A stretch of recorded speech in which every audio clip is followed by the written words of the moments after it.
Okay, this is basically going to be a photo editing stream. Uh, let's see if it's. Oh shoot! I gotta put the little preview window over here so I can actually see that it's actually viewing.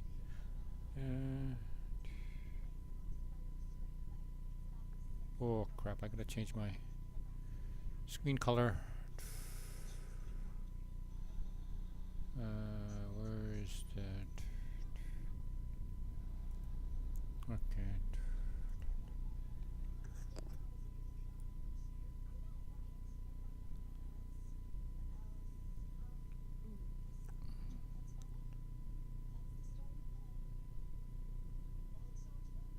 Okay, so basically I use a program called Lightroom. Does it actually show the whole screen?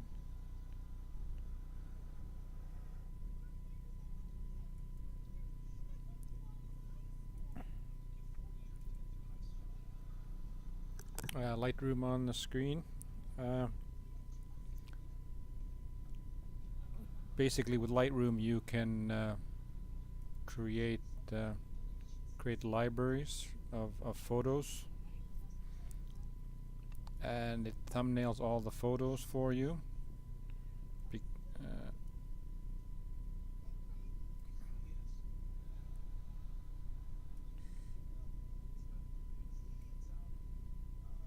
But because of the type of photography I do, I have to be careful that I don't go into the wrong folder. So basically what I decided to do was this. Okay, where's the original photo? I think this is the original photo. Import that I took quite a few years ago.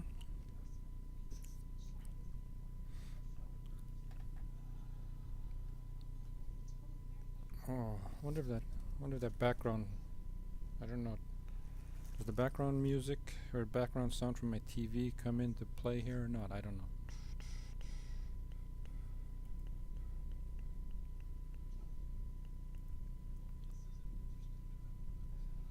Okay, so basically what you do is you have to import your photos into the Lightroom program.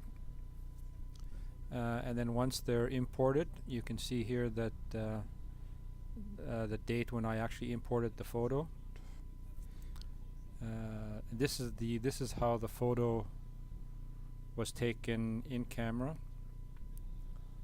and we can look at the information, like the camera information.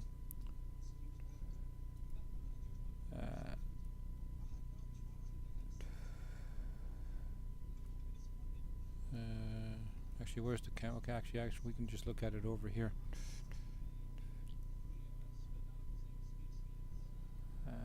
Okay, I don't want to wreck my other settings here, so basically what you can do is enable a feature called lens correction profile. Because I'm using raw files, you can see it's an NEF file. Nikon, I don't know, I have no idea. I don't think I've ever looked up what NEF stands for. It's basically the extension for Nikon files, raw files.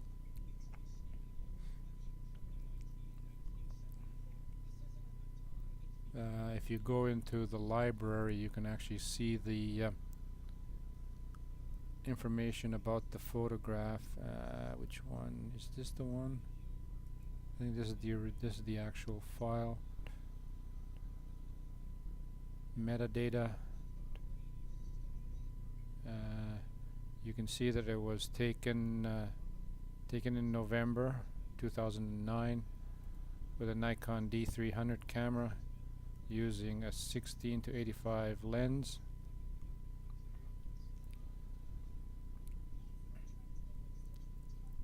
When you go into the development module, it shows you that it was taken at 85 millimeters on that particular lens.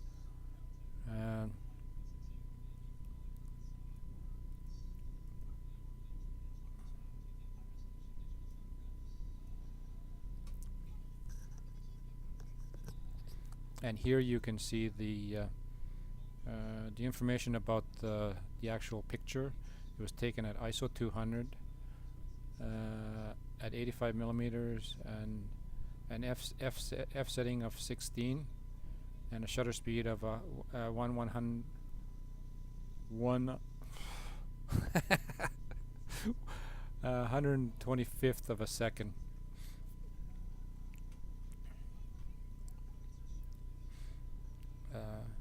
And then when it was like imported, it had a default color setting for flash. I did a color correction on it. Do I actually have the? Because I use a gray card. Let's see. Do I have any of those? Do I have any gray card? Know where I got it from. Let's see if I can find a gray.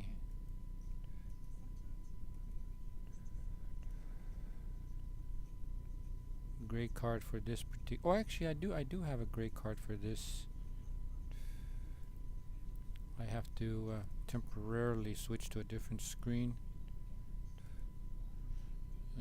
while I look for it.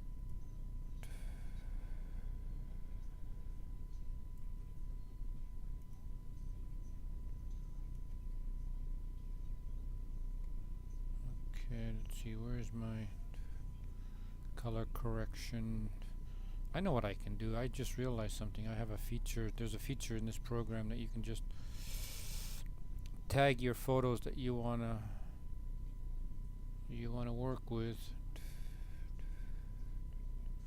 So that's what I'm gonna do. I'm gonna find the pictures that I'm working with and add them into the favorites.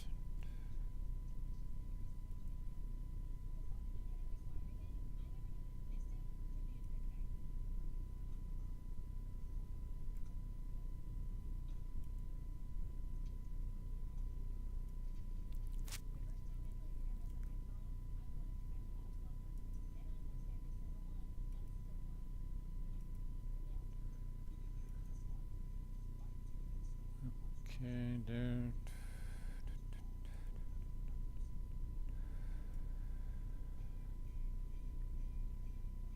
It's probably in the first group of pictures that I took.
Okay, quick. Whoa.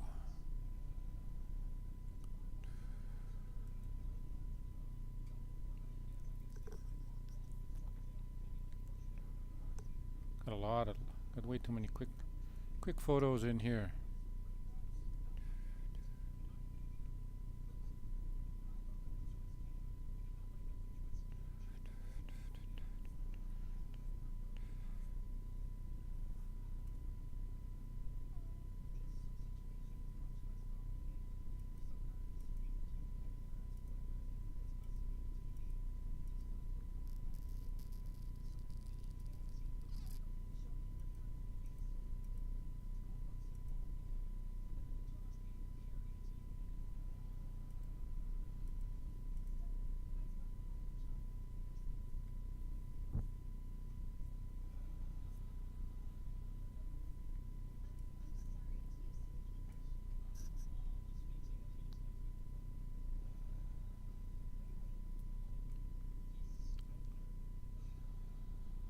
Okay, okay, that's ready now. So basically, with okay,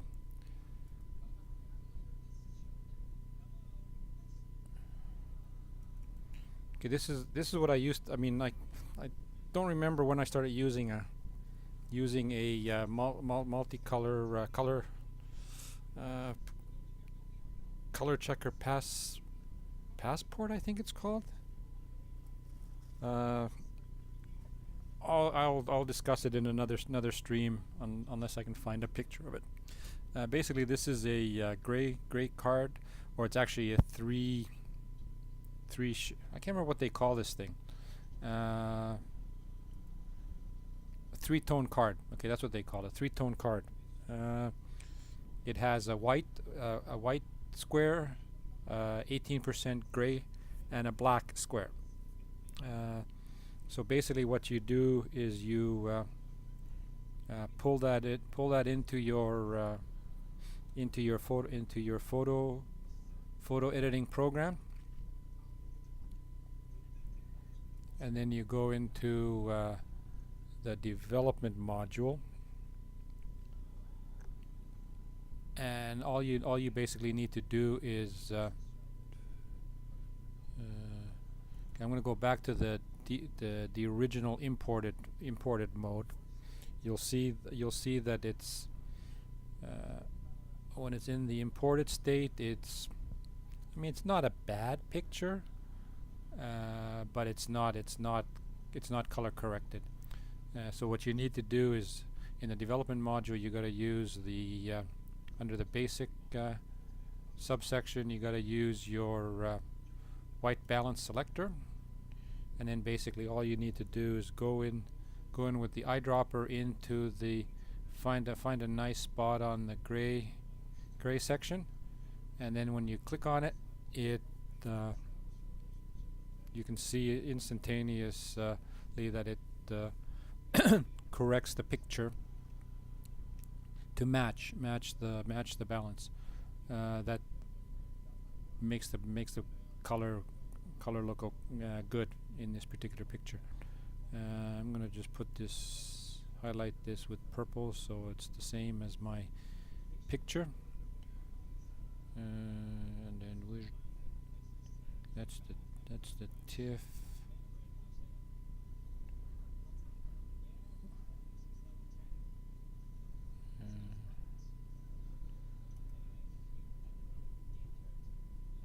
Okay, that's the virtual copy. Okay, this is the original picture.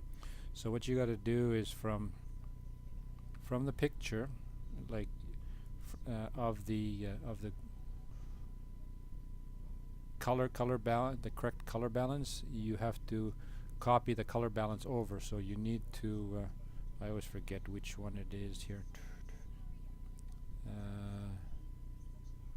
Settings. Copy settings, and you're basically just copying, in this case you're just basically copying the white balance. We don't need to do lens correction, so we're just taking the white balance and then say copy. And then we switch to the picture, which is this one here.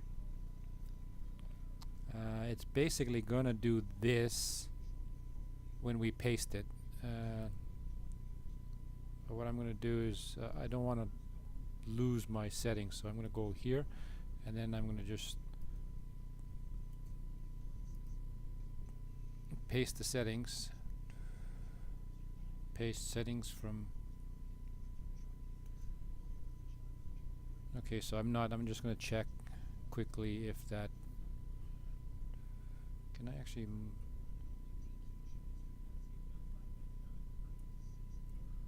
Okay, the import, so it's the color temp is 5,000 and it's -12.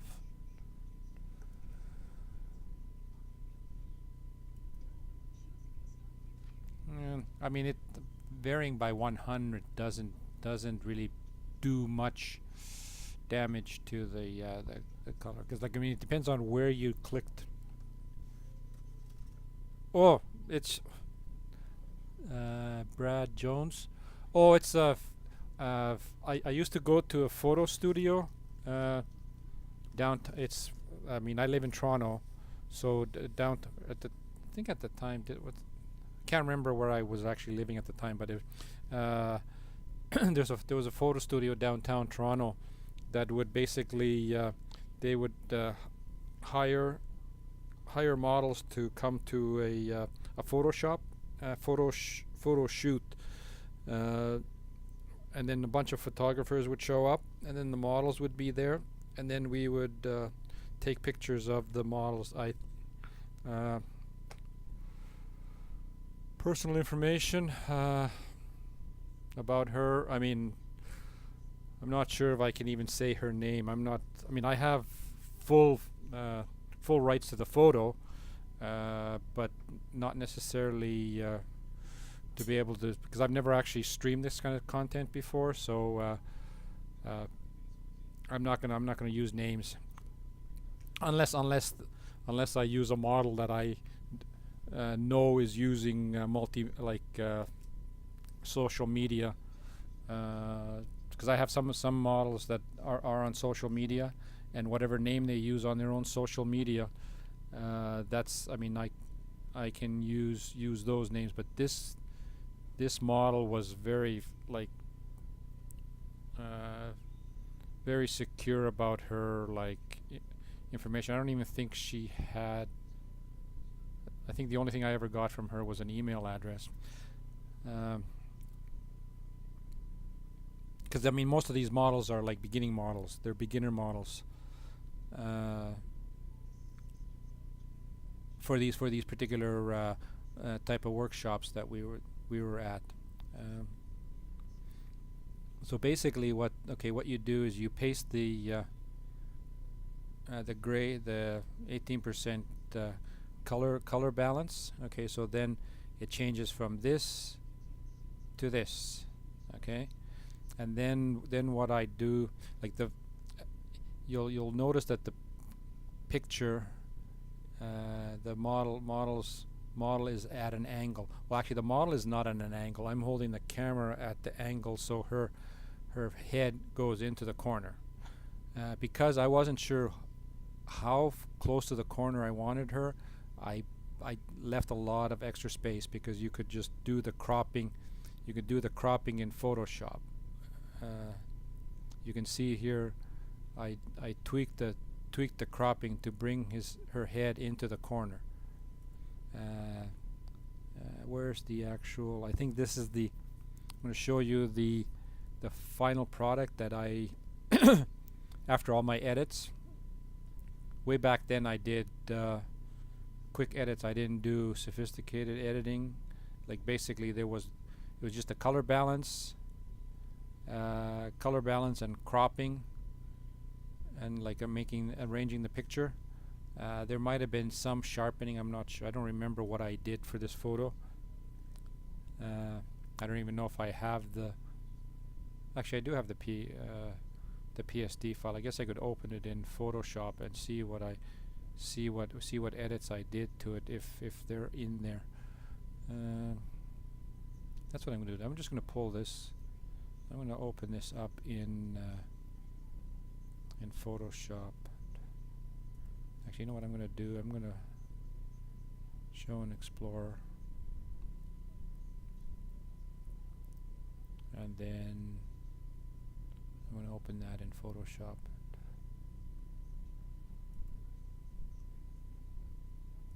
I'm just going to drag it into Photoshop.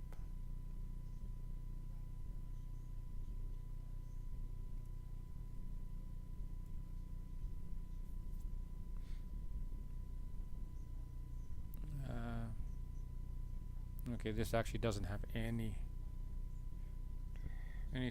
saved. So I'm not sure what I did to this photo.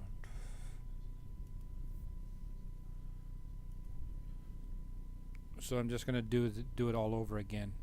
So basically we go back to the original photo, we paste the color balance or the white balance to it.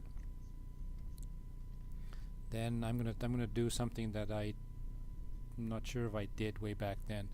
I like to enable the lens correction. The Lightroom automatically finds on raw files, finds the camera, the lens, and basically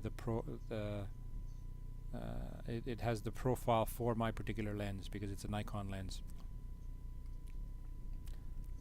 Then different versions of Lightroom have a color process. There's subtle differences between the different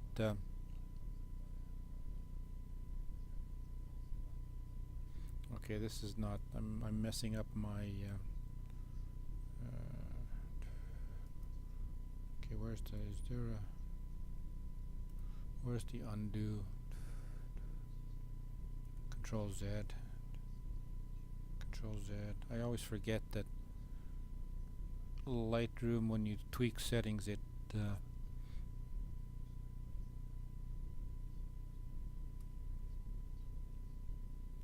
changes everything, and it deletes the old one. So basically, sorry about this. This is the very first time I'm doing this, so I should have actually picked the picture that I didn't.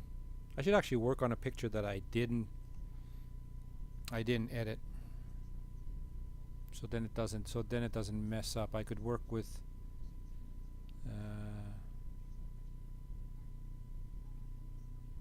Work with a different photo.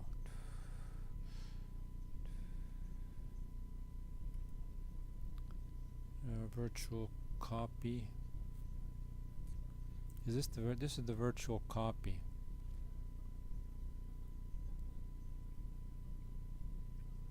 After I pasted the color balance to it.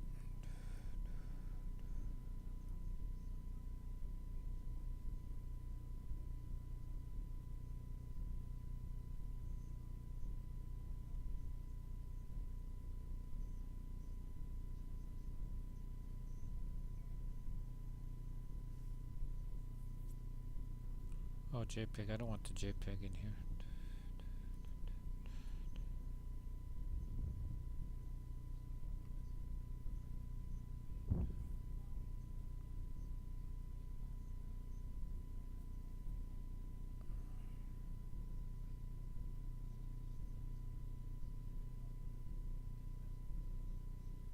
Okay, so what I'm going to do is I'm going to.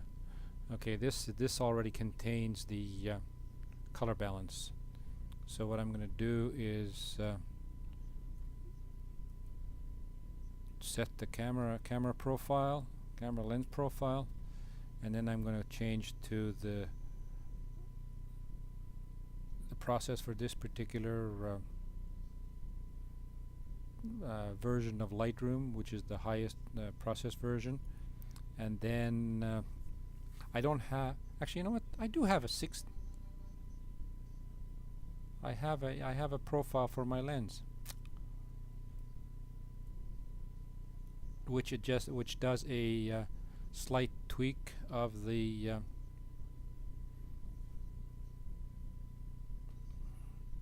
color as well.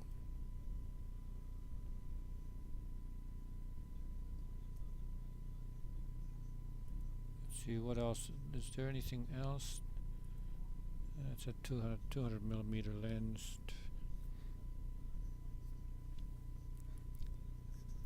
Because I have created, I mean, earlier at some point I created profiles for my lens.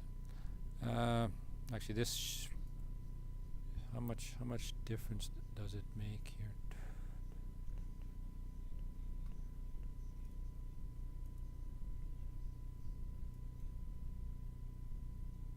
I'm not going to use that profile because that's not an exact profile.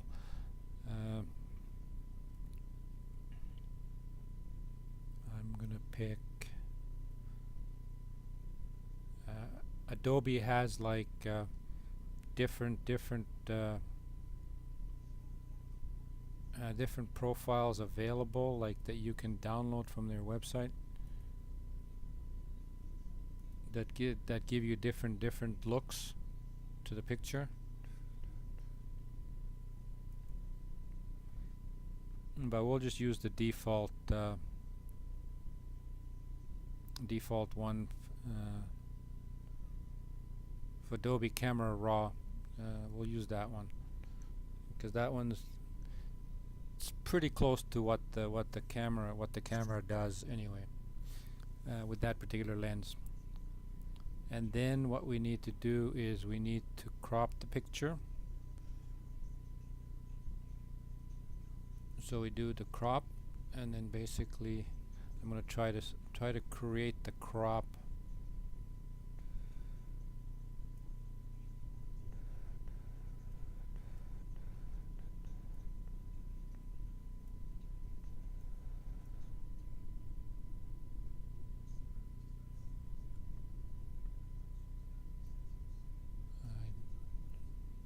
Just a sec. I just want to see. I don't remember exactly how I cropped her into the corner.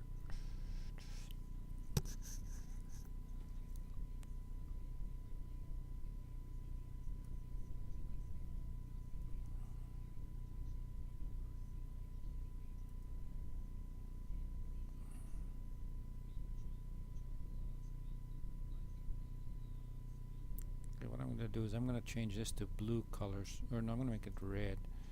I'm going to tag it in red, and that's the edit.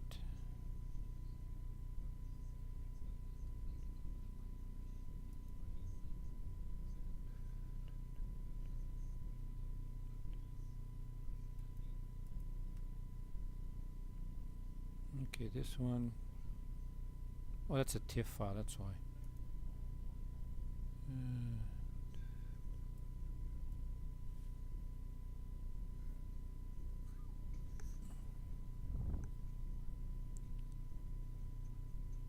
That one's a PSD file. This was, so I'm going to highlight this one in yellow. Okay, so basically that. Okay, are they close to the same now? They're actually close to the same now.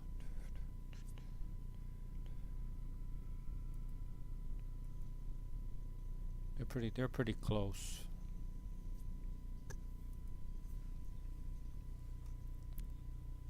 So I'm going to continue with the picture now that it's cropped. That's basically what I do. Use Lightroom for is I do the color balance of the picture to make sure that it's exactly how the picture is supposed to be, white balance wise.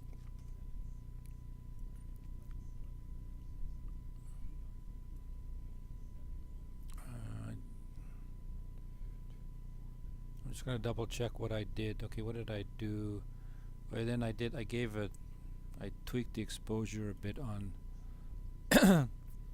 I gave it a half a stop more exposure.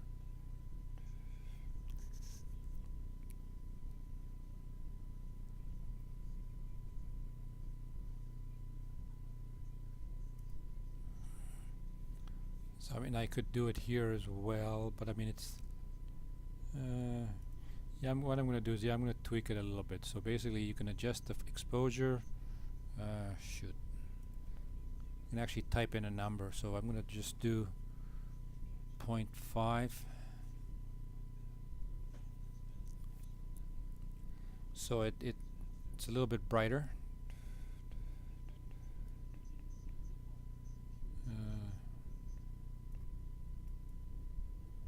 Detail. Get the sharpening.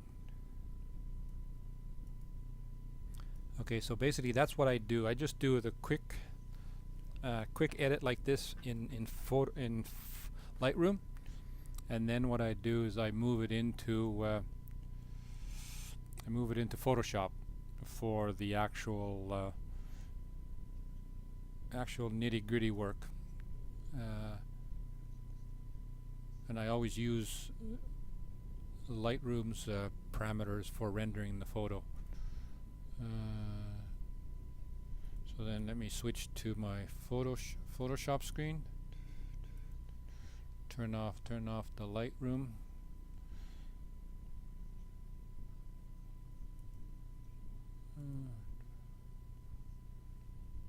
Okay, so it's now, okay, that's in Photoshop now. Okay, so basically in Photoshop, what I do is, if there's any editing that I want to do at the pixel level,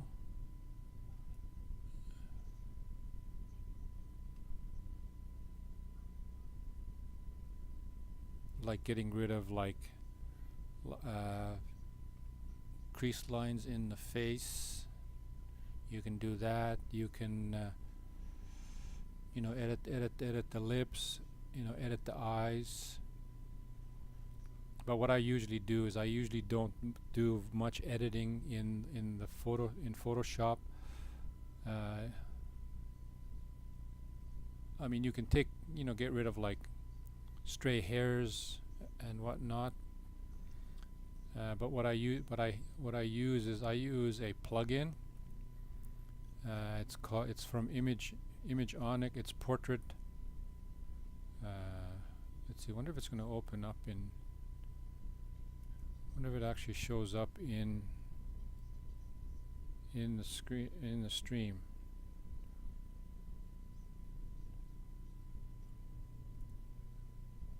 No, I have to add that as well. I have to add portrait. I have to add that window capture.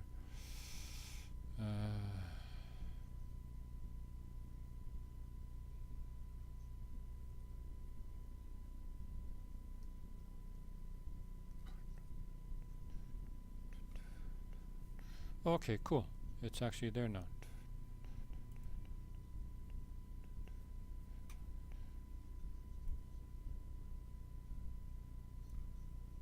Okay, so that is, okay, this is the program that does the editing of the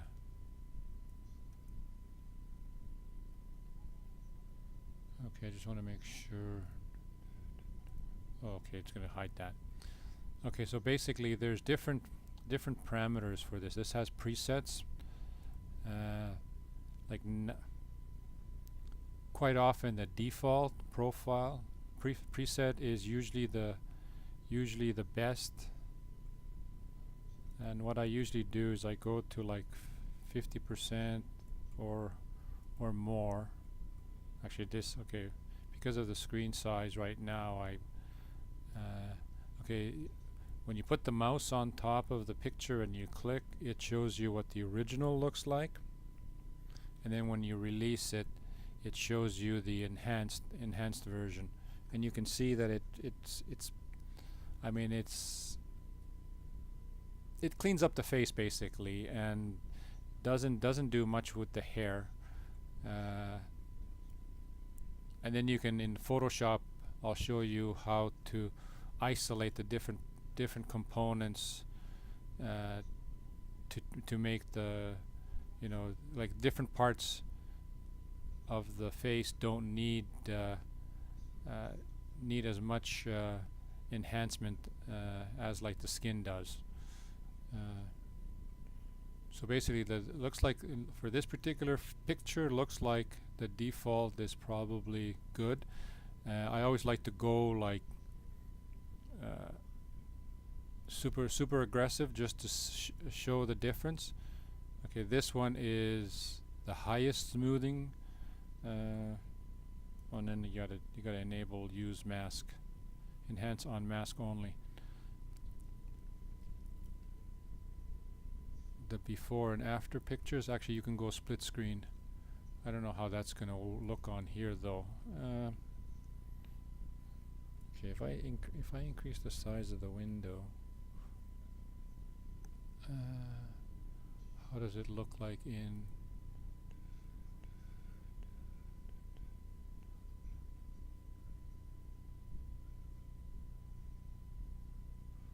Okay, there it is. Okay. Okay, so basically you can see the before and after here. and that's using the smooth. And then you can do another one that sometimes works really well is the enhanced tones. But it sometimes goes too aggressive for my taste. And let's see. Then they have a glamour profile, which makes a really funky looking picture out of it.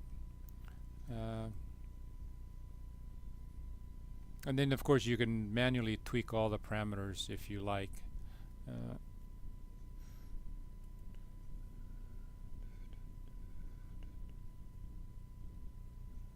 But like I said, default is probably the best for this particular.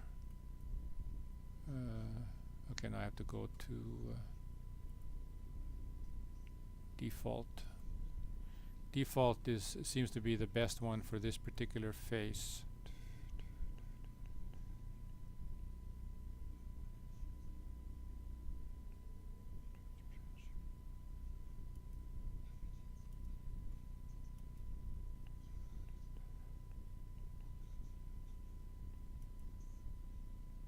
I can't remember what this does.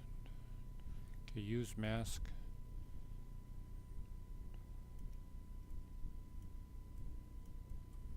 Okay, let's go to 100% and see what kind of how much it changes the face. Okay, I like that. Okay, so then you click OK, and what it does is it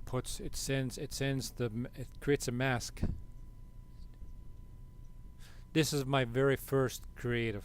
I've been planning this for a long time, so I'm not really geared up for creative, like as far as the layout of my hardware right now. My screen that I see your chat on is on the floor beside me, and my main screen is in front of me. I have a webcam as well, but the webcam, I guess I could point the webcam at me, but I don't have my positioning. I'd have to reposition everything in my room to do a setup for creative. So basically what happens now is there's an overlay, basically an overlay that came on top. So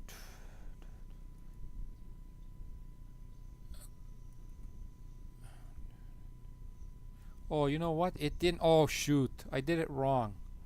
Crap, I did it wrong. I have to delete this. Shoot. I did it wrong. It brought the whole picture. I didn't want to do it that way. Shoot. It actually brought the whole thing. It didn't bring an overlay. It brought the whole picture. I gotta do this all over again. But now it's got the default create transparency mask. That's what I wanted to do. You have to use the create transparency mask and output it as a new layer.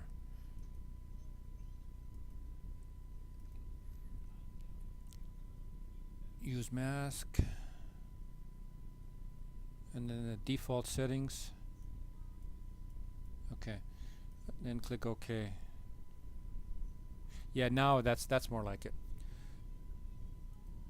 So if we go to 50% on the picture, see basically what it does is it creates a mask for the areas that need enhancement.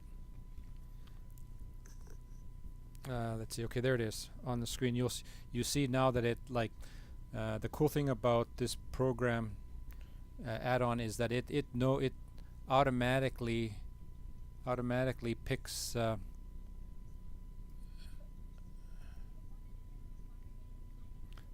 picks the eyes,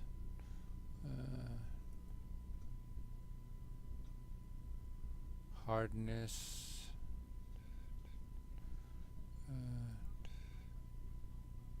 soft. soft round.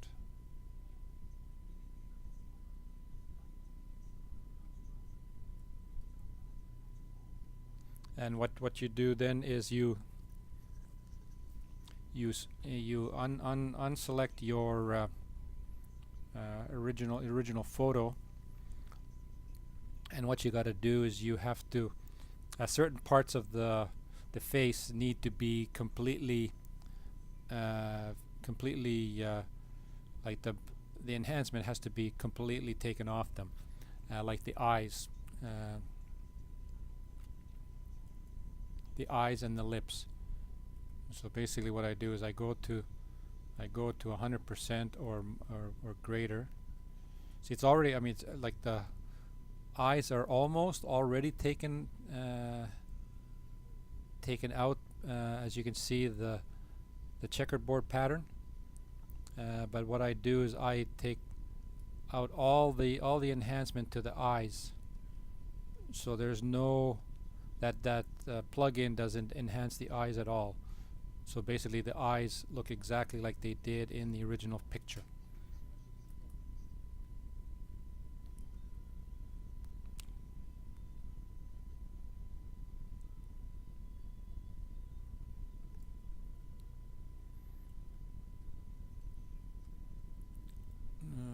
Okay, that I have to be careful. Okay, and then the also the nostrils. Okay, I'm just gonna. The nostrils also need to be unenhanced. Let's see, is that even I don't even know if that's a nostril. And that definitely the lips. The lips are also completely unenhanced by the software. So what you do is you basically trace the lips.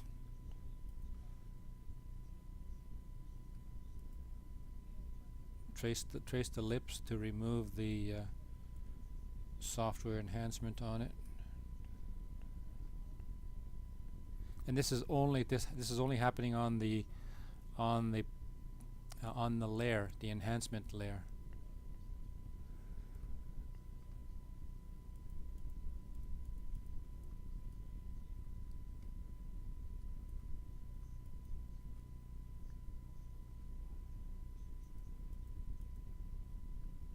And then also the hair. The program's already pretty much taken all the hair out, so the hair is not being enhanced. So the hair stays. See, you can see. Okay, this is the without the enhancement, because there's a stream delay. I'm just gonna. Okay, so there is the unenhanced picture, and then when I enable the layer,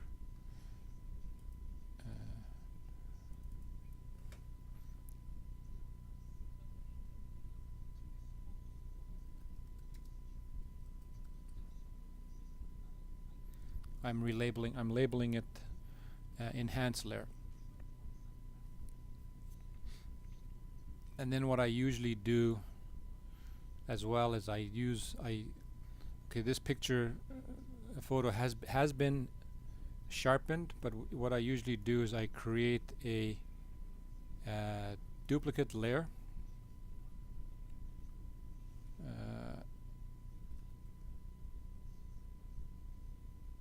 sharpen, and then what you do is you on the layer you have to create it's a high pass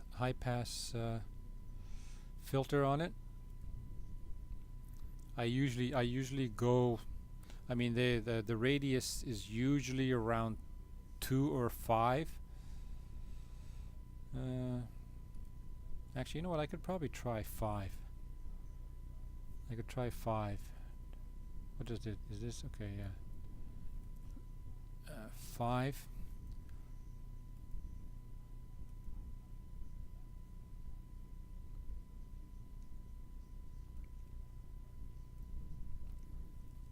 and then you have to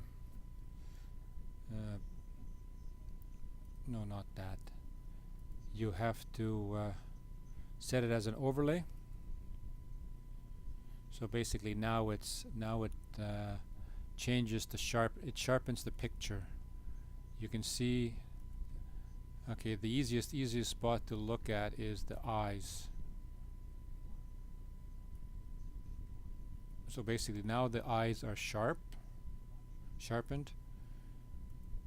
and now they're not sharpened as I click the sharpen layer. And also the lips become sharper. And then what you can actually do is you can move the layer, the sharpen layer, above the enhance layer. Whoa, that changes everything though. That's not right. I don't like that. It has to be below. It has to be below. It has to be below the enhance layer. Because the enhance layer, because you don't want to sharpen the skin, because basically you want it to smooth the skin in the first place. So basically what it's doing is if we remove the enhance, you can see how it sharpens the image. And then what you can do is you can do a blend. You can tweak the blend to like 50%. I usually go to like 50% as a starting point, and then that way it's further reduced the sharpening, so it's 50% less sharpening.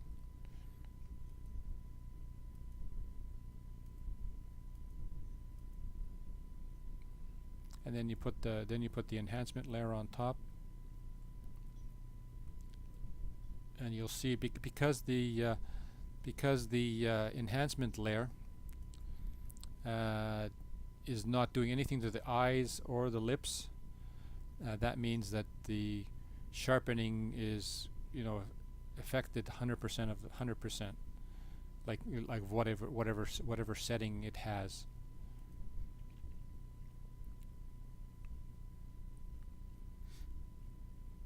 And then what I usually do with the sharpen layer is I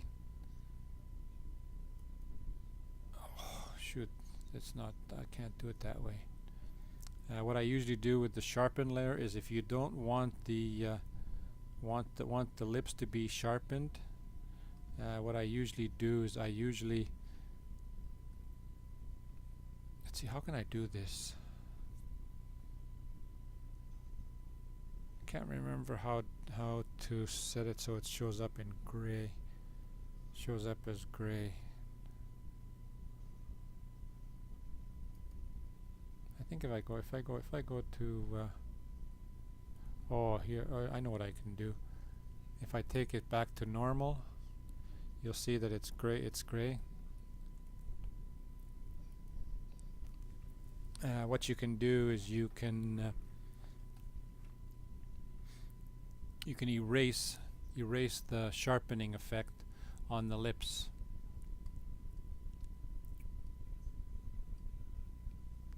You don't necessarily want to sharpen the lips.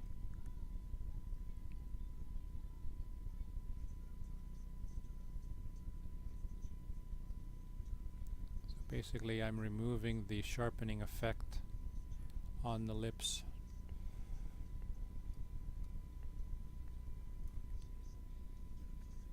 And then you can actually see the little, you might not be able to see it, but it shows up on the little thumbnail.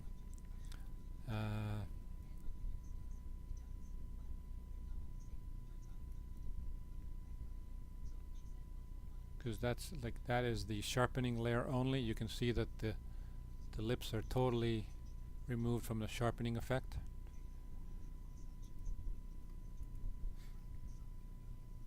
And then we have to change it back to overlay.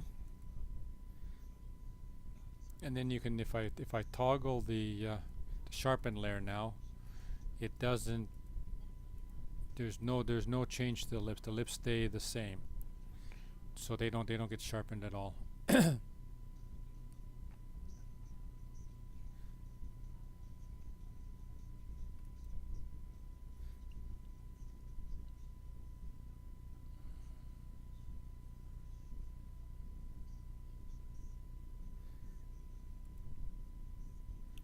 So then we can look at the full picture.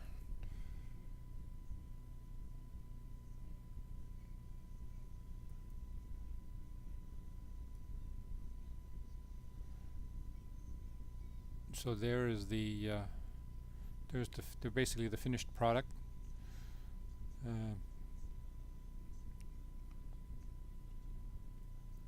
mean, you can do all this in Photoshop directly, but with the plugin, it speeds up the process significantly.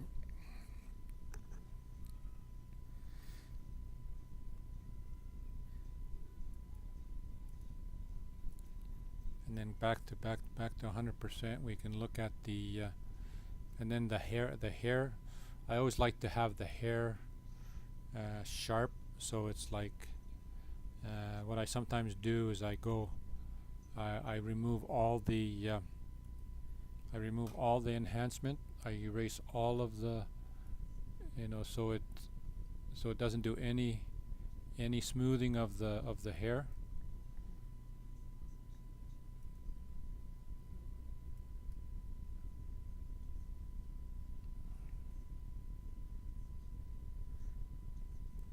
You basically just erase all this enhancement for the hair.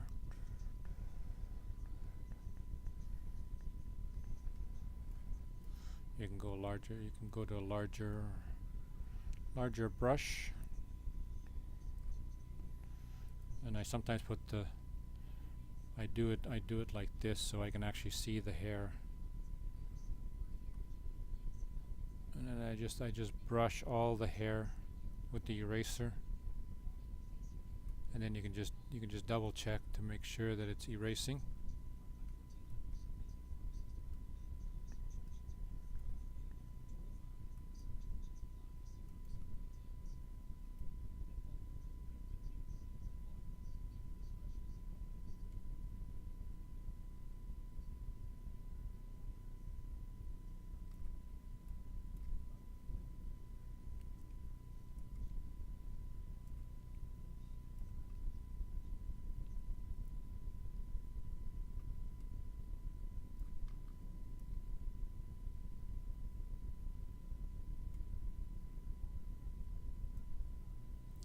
Just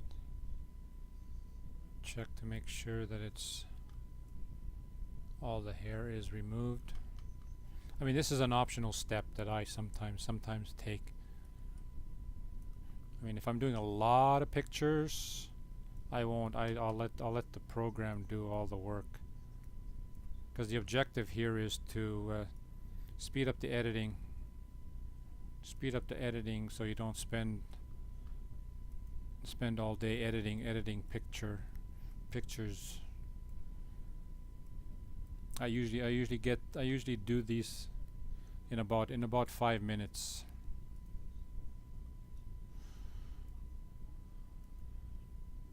Depends on how much time I want to spend on a picture. And then you can see that the hair is significantly sharper, and then we can tweak the opacity back up to 100%. So if we want to have the full effect of the sharpening, that's why I sometimes pick a sharpen layer at around instead of 5%, I pick 10%, because you can tweak the amount of sharpening by changing the opacity. But you can't. Once this layer is created, you can't change the original setting that you get from the filter, from the high pass filter. You can't go back and change that. At least I don't know. Maybe you can change it, but I don't. I've never figured out a way to do it. So what I usually do is I just set a higher value in the high pass filter, and then I just tweak the opacity to compensate for that. And then I just check to see if it's too much sharpening.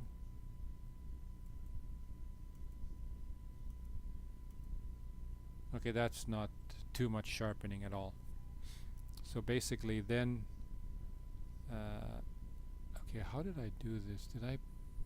Okay, I pulled it in.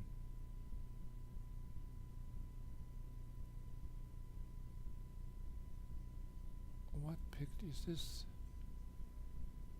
Okay, is this in? Wonder if Lightroom has this. Oh no, I think it created a new image here. Yeah, it created a new image. Okay. So what I can do now is I can go. Actually, shoot, I shouldn't have minimized that. I'll just. And then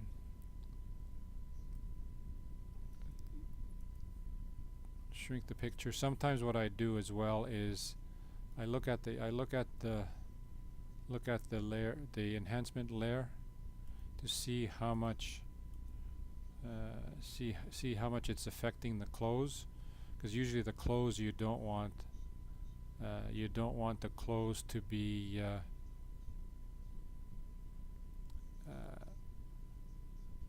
enhanced.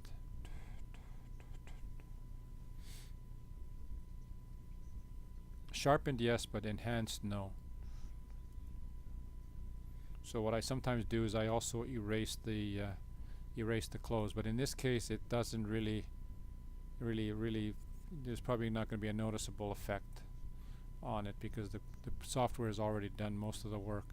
So then what we do is okay, why is it it's making a TIFF file.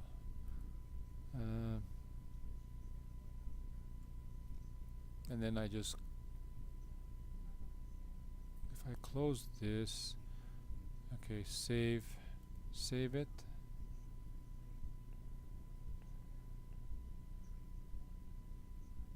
Image compression, zip. I can't remember what settings I used. Was this one? Is this the one I used? Zip compression not supported in older TIFF readers. Use zip, no. I'm going to use LZW. Actually, you know what I can do? I think maybe if I do save.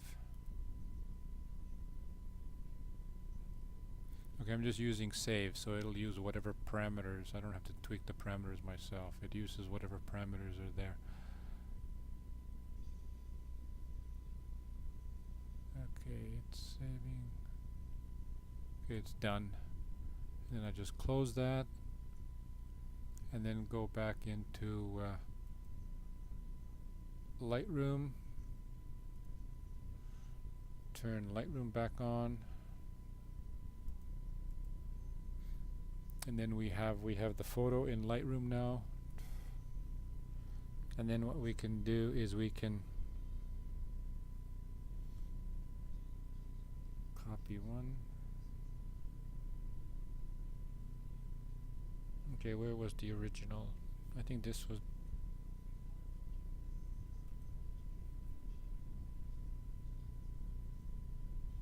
Which one was the original? Okay, virtual copy. I think this red, yeah, this red one. Red one was the original picture, and then edit 2 is the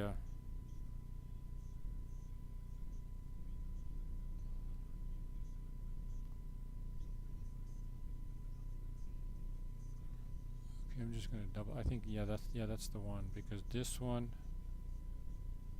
doesn't have any.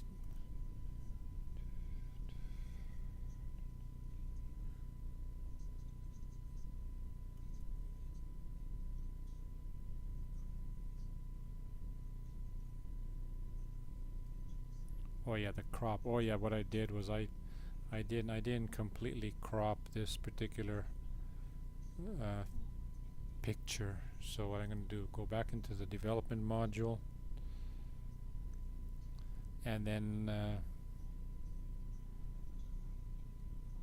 go back into now because it's a TIFF file.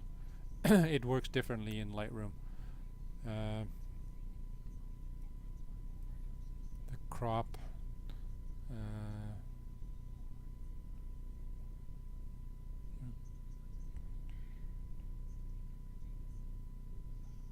Okay, did I crop it maintaining the aspect? I can't remember how I cropped the original picture.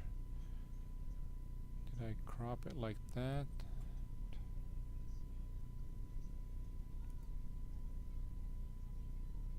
Okay, so that's TIFF 2.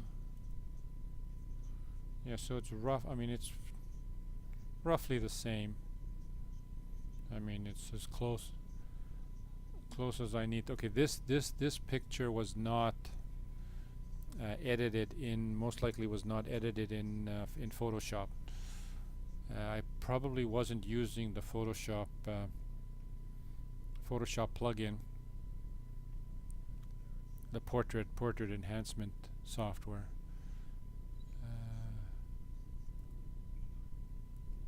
Because if we look at the picture, there's a big difference. Like this one is the one that I did just now,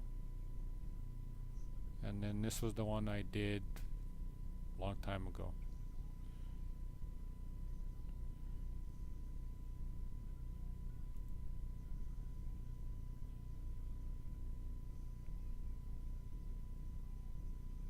Like I'm not sure when I actually made the edits for this particular.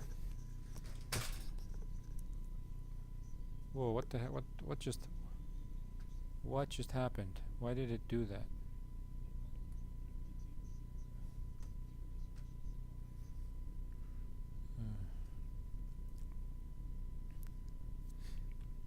Okay, so that basically. Let's see. I don't know how many people I have on the channel here watching.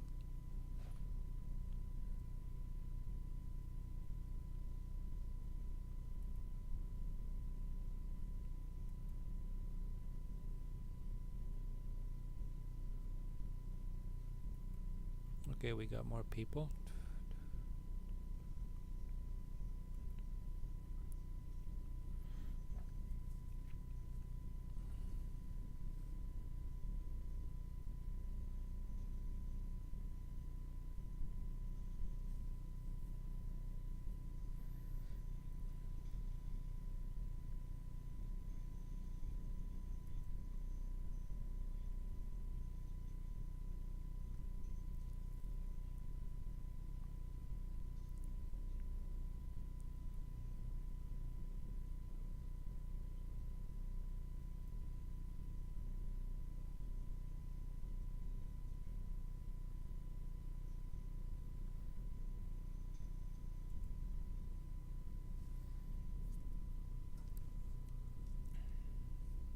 Okay, so the recap what I did was the original picture was imported into Lightroom, which is basically just a cataloging program that allows you to find your pictures and sort your pictures in a format that makes it easy to find pictures. So this is the original picture. The order that you do the adjustments, it doesn't really matter. You enable the lens profile, then you do the camera calibration. You can use a profile, like a custom profile, if you have one created. I don't have one created, at least not. I don't think I have one created. I might have one created, but I'm not 100%. It's not listed here. So There's not one listed here, so I don't have one. Could I actually create? Do I have the? Yeah, I have the color checker passport. There's a company called X-Rite that created a color checker passport, which is basically a 24. I think there's 24 colors on it. I'll have to find a picture of one of those things to show on my next stream. I'll be more prepared the next time I stream. And then basically you crop the picture. In this case, it's just basically a user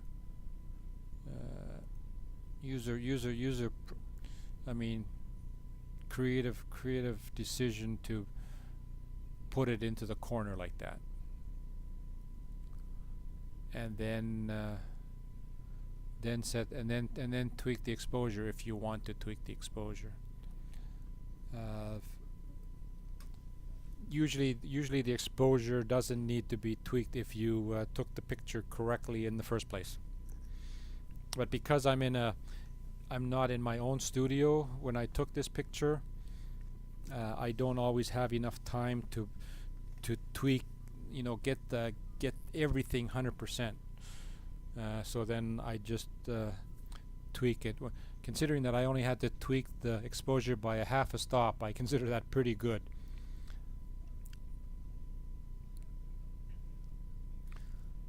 So then what we can do, okay, this particular picture was taken on this kind of background. So basically this is okay, it's the red one. And then what we can do is we can find another picture. We can look for other pictures, or these are JPEGs. These are all JPEGs. Shoot. I can't work with JPEGs properly. So I'm going to have to undo.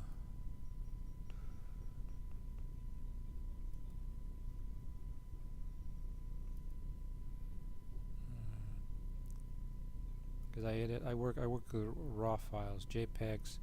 I take JPEGs just as backup pictures. Okay, that is.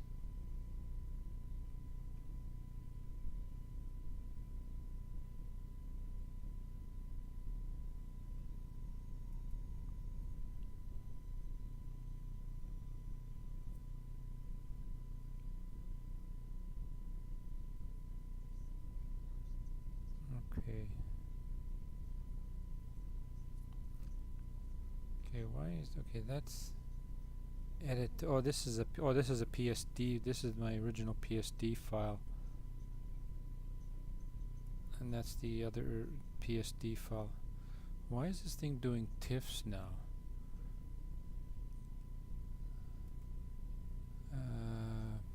Preference. External editing. Oh yeah, I told it to do TIFFs.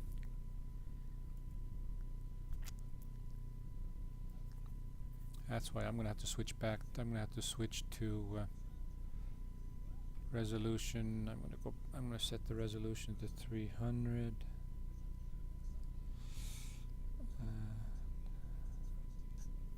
Edit in Photoshop. PSD.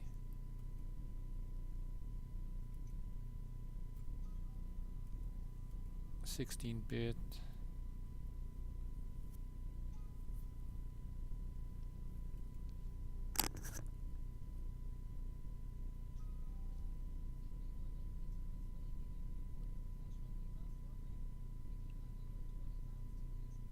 I don't remember why I had it set to TIFF, or maybe it's TIFF by default. I'm not sure, and I may have never tweaked it. This is a brand new installation of Windows. Well, not brand new, but I mean it's significantly newer. Okay, so what I'm going to do is I'm going to find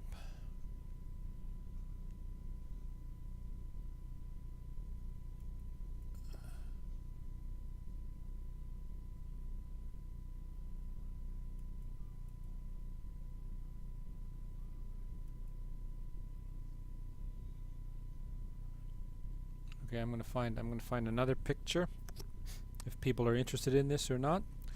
I'm gonna go find some more pictures.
Okay, so that picture. I'm gonna see if I can find some other pictures.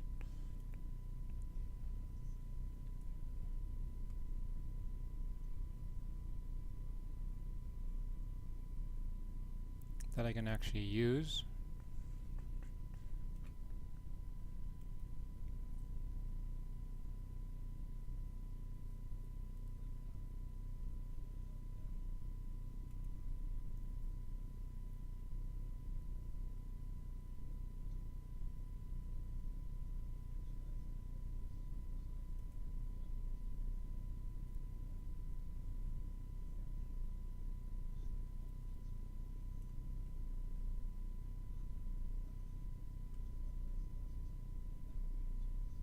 Okay, this full folder I can use.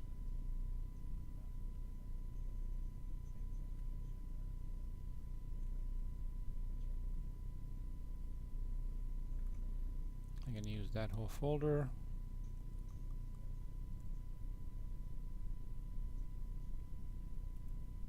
Can I use this? I can't use these pictures.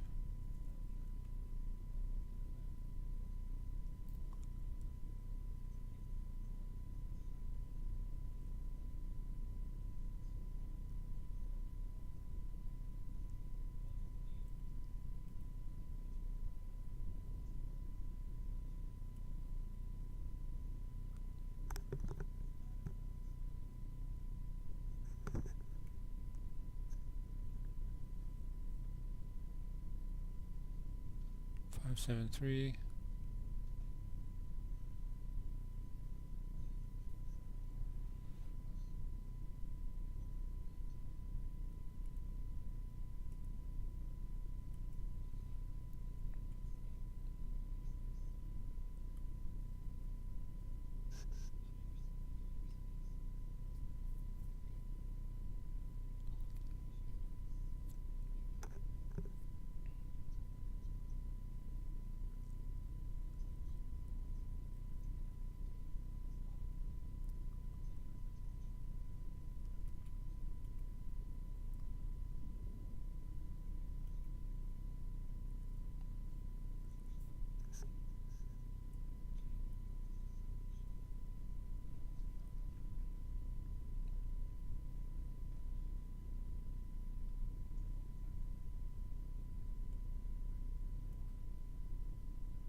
I'm just going to add a couple of these pictures.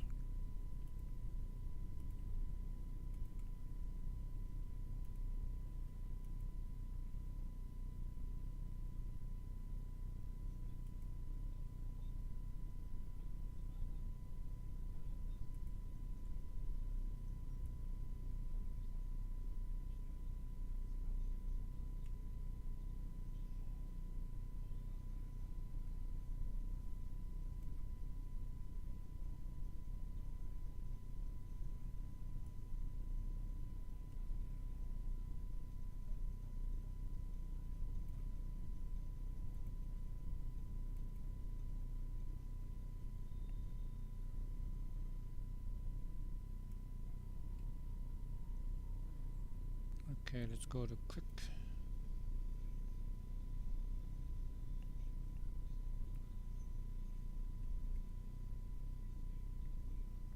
Okay, so basically, okay, so now I'm ready to go again here. Photoshop. Okay, or no, not Photoshop.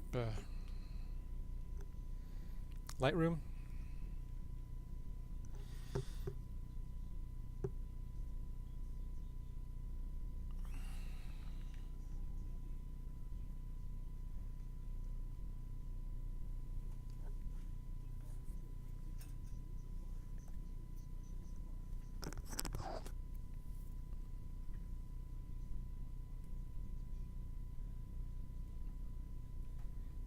Okay, so basically this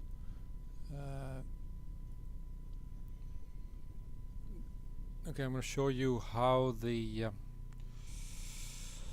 I don't remember exactly 100% where if there was I think there was a third light, but basically the setup for the photo shoot is basically this.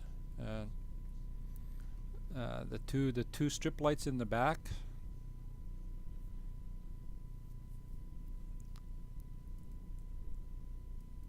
and there's a fan to blow her hair, and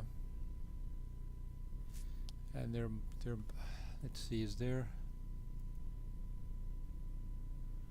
okay, what is the settings for this picture? This is okay, so there's no ambient light in this picture.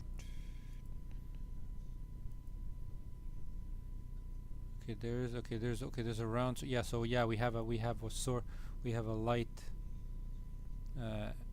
for the face as well. This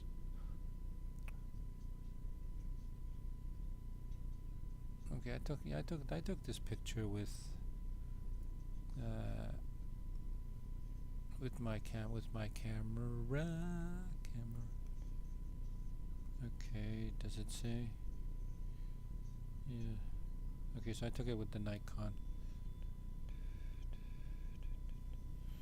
Control Z.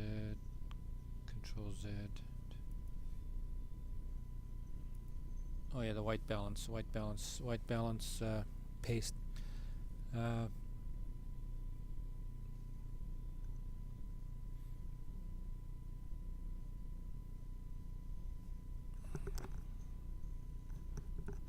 I just took this picture just to show you how the actual studio was configured. And then here are some of the pictures that we took. These are unedited. The only thing that's been tweaked is the color balance.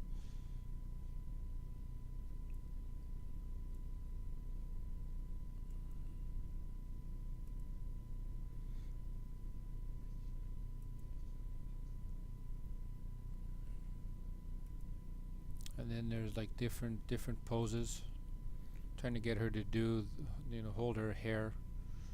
Probably this first one is probably the best one.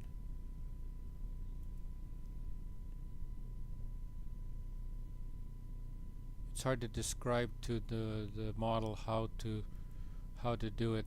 Then she's smiling there. So I mean, this was probably just a test shot. The first picture is usually a test shot. I can't remember if this was the first shot or not.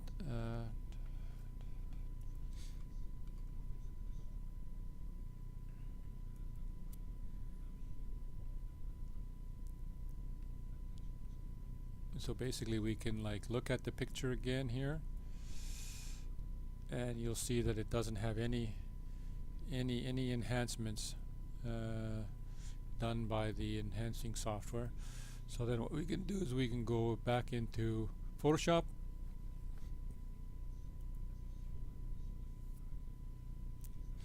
render using Lightroom,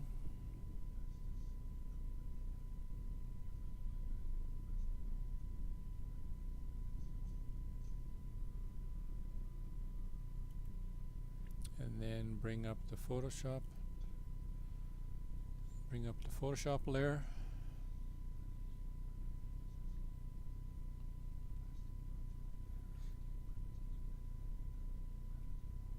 and then if you want, I mean, what I usually do is if there's any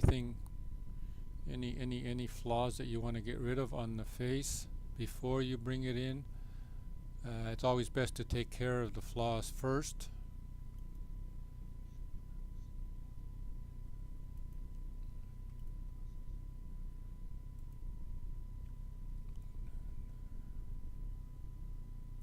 So what you can do is, what I usually do is, if I want to tweak the face, I use I think I use the spot healing brush. What I usually do is then you can just get rid of minor imperfections by just clicking on them. I'm working on her forehead right now. Can you actually see the...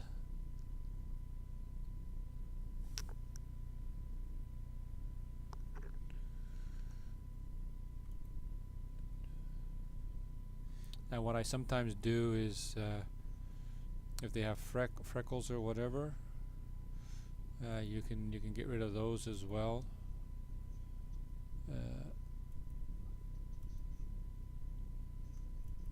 If you want to go like super, you know, if you want to do a lot of editing, you can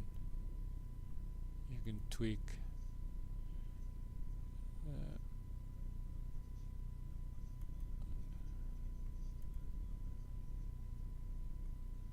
get rid of as many skin imperfections as you want.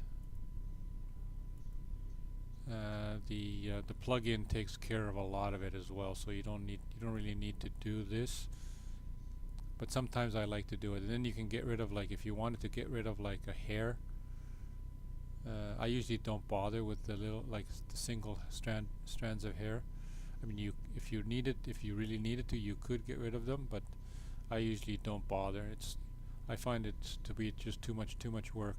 Normally what you can do is, if you do this in your own studio, you can just basically preview every picture as you take them, and then just have a if you have a hairstylist, or just have the model brush or comb her hair to get rid of all the strands.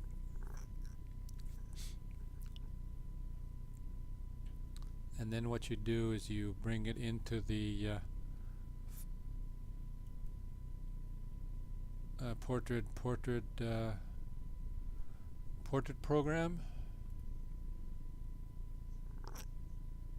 Okay, and it should already be. Is my microphone's still working, right? Yeah. Okay, so now it's in the plugin. What I usually do is I go to 100%.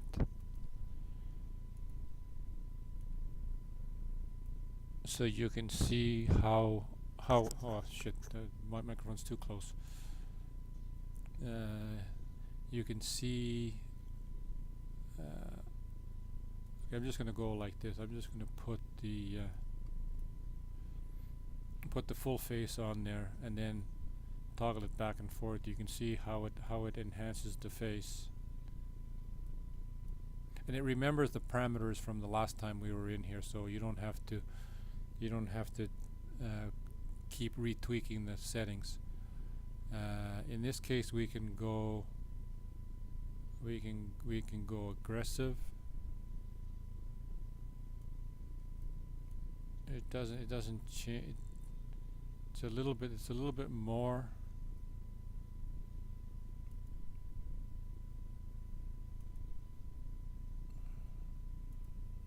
Like high, and then we could even see what like this, like glamour setting now goes like does a major change.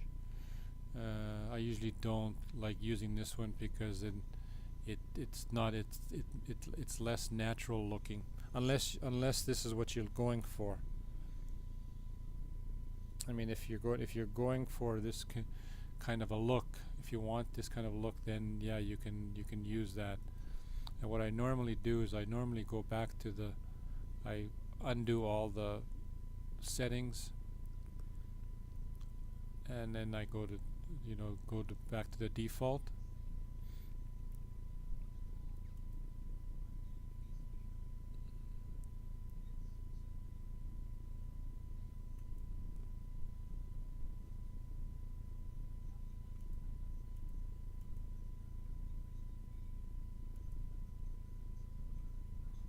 And then tone, sometimes I use the tones default, which makes a certain look. High key, because this is not a high key photo, it doesn't really work well, and it's not low key. It goes funky. So let's go back to the default, and in this case, I think I'm gonna go. I want to go medium. I want to go medium this time. So a little bit more enhancement, and then you can actually see the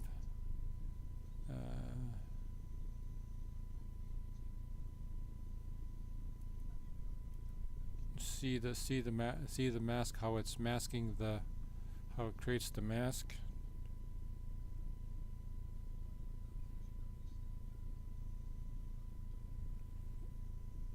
Okay, the screen is not it's not showing. I mean, I've got it a little bit expanded too much.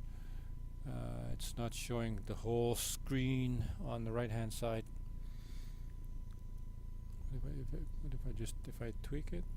Okay, will it?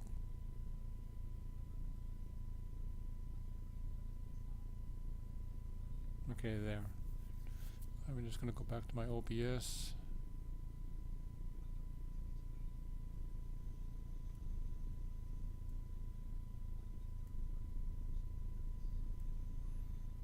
So I think that's close to 100% in OBS.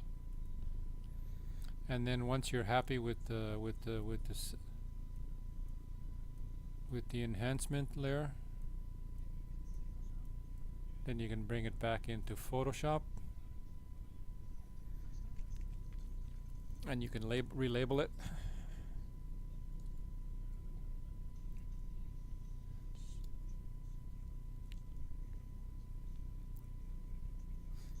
And then we want to do a sharpen layer, duplicate layer, call it sharpen,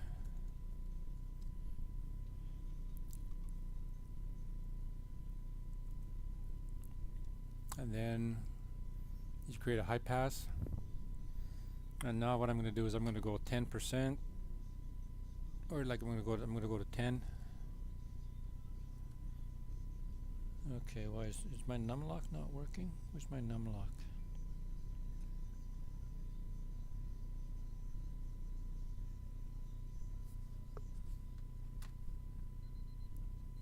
Where's numlock?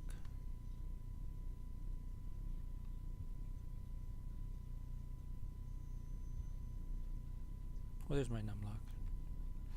Numlock was off. 10. So I go to a radius of 10, Actually, you know what? Maybe I'm just gonna stick with 5. I'm just gonna stick with 5.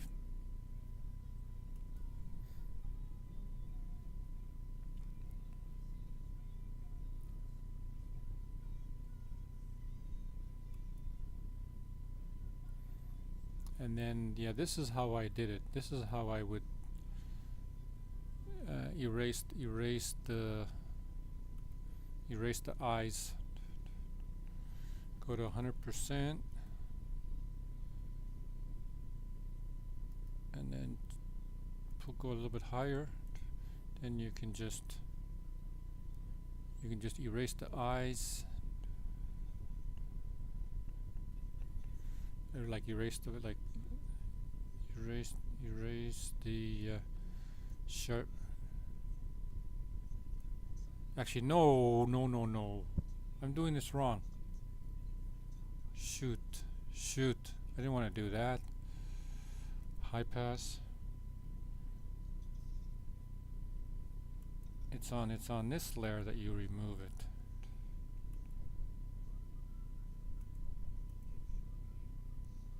It's on the top layer that you remove it.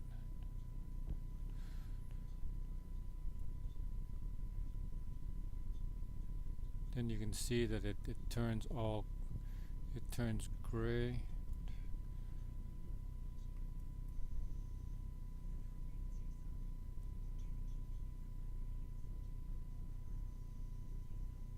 And the reason I do that is it makes it easier to see where you're actually applying the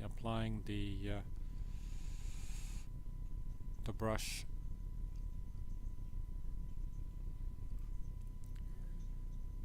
Because basically this has to be set to the blend mode has to be overlay, and then you can see the enhancement on the eyes when you apply the sharpen mask. And then you can go back to normal, and then you can erase the lips, erase the enhancement on the lips.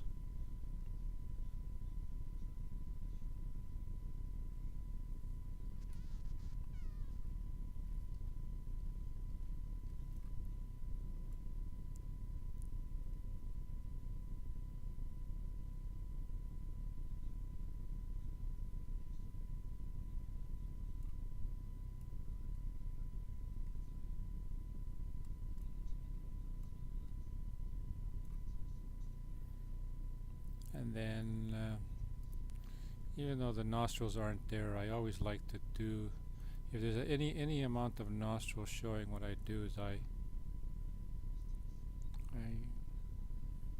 remove the enhancement.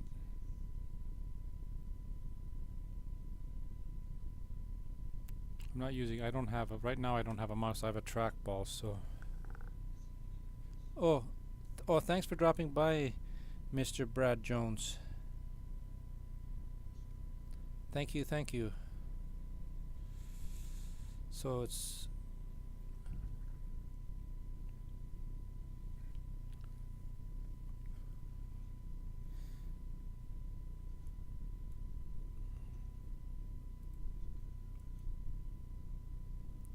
okay.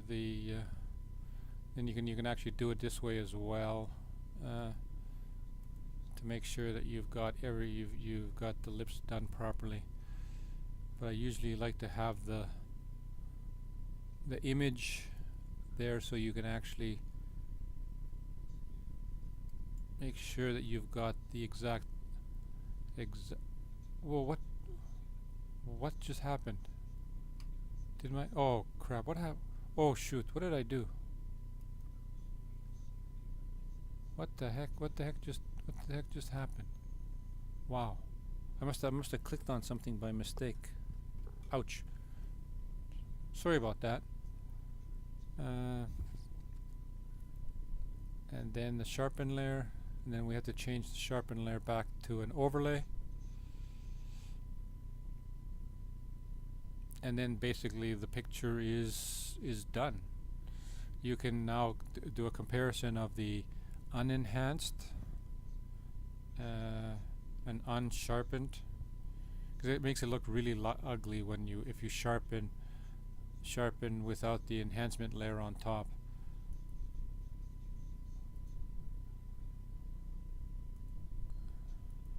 So you can see when I'm toggling it back and forth, you'll see that the lips become normal. Actually, no, the lips have to be also. I have to remove the. I just remembered. I have to remove the sharpen layer on the lips. So I have to unsharpen the lips. I mean, you don't have to do this, but I always do.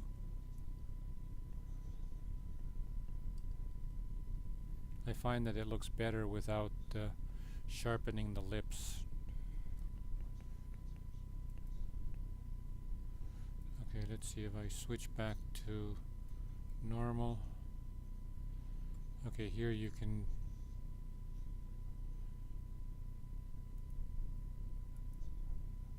see the gray areas. So you just erase the gray areas.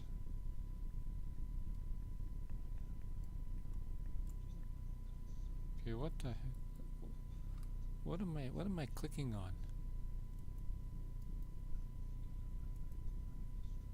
Am I clicking on something by mistake? On one of these buttons? Oh, okay, I'm clicking on one of my buttons by mistake on my mouse.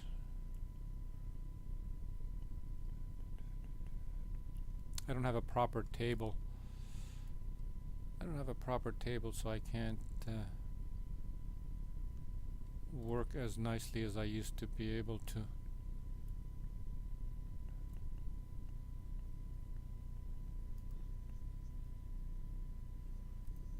Tweak the size a little bit.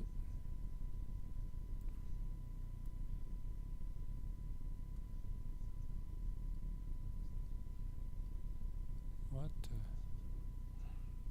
Why does that look like that?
And then we can turn that layer back into a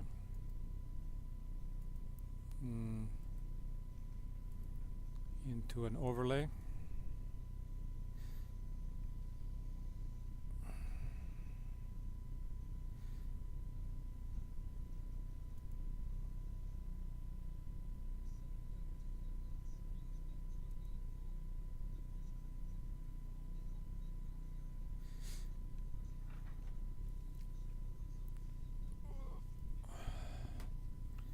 And then we go back to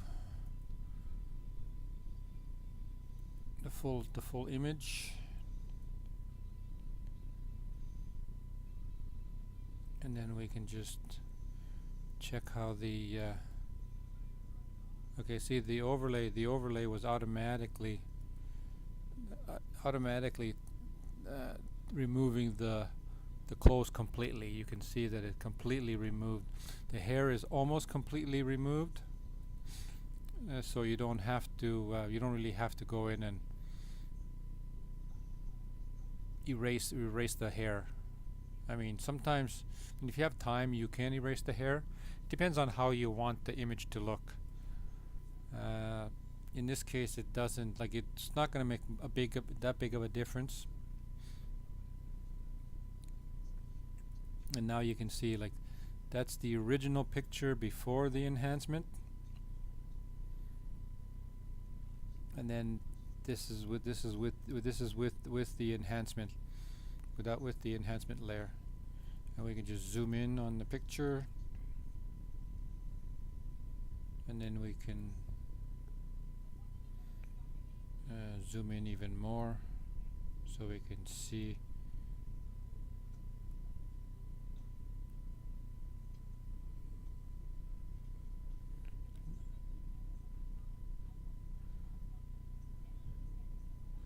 And then you can just, I'm removing the enhancement and putting the enhancement back on.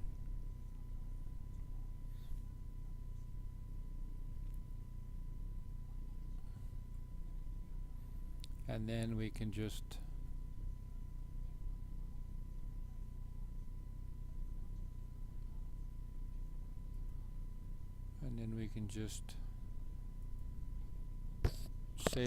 save the image, and it's going to go back into Lightroom. Sorry, yeah, back into Lightroom.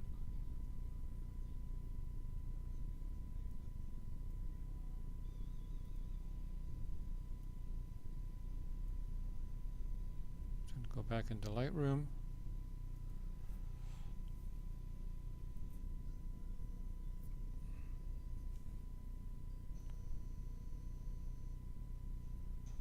Okay, 503. Which one is 503? Okay, this is, I think that's the original.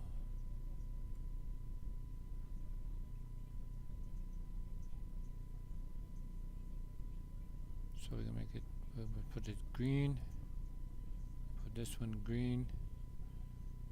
503, 505, 506. So basically, there's the edited version, and there's the original version. This time we didn't do any cropping, so we can crop the final image.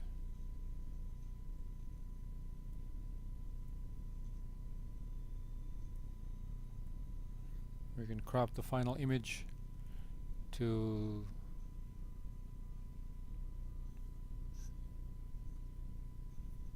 aspect ratio, so it locks the aspect ratio. In this case, I mean, you can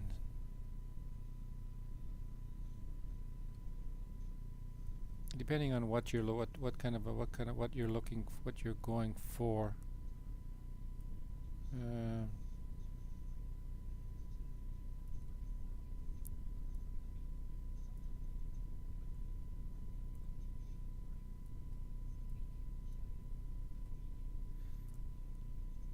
If you want like a landscape image. Landscape looks lousy. I don't like landscape.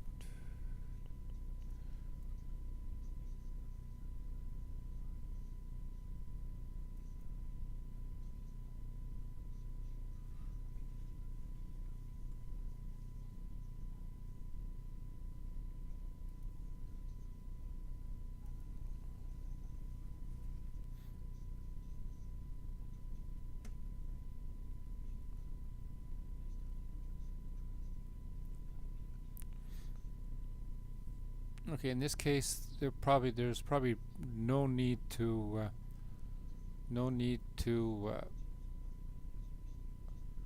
crop. I mean, crop at all, because I mean the the elbows are at the edge of the portrait. If you crop too much, it makes it look weirder.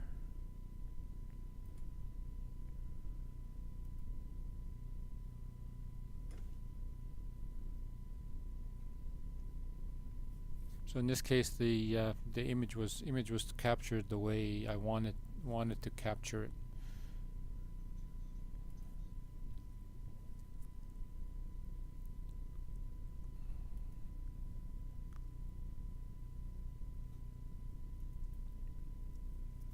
Oh, I have to put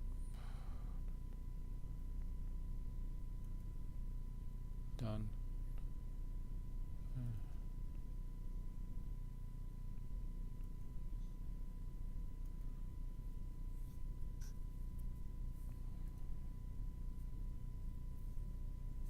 And then which one? There, she's smiling. The smile is really nice.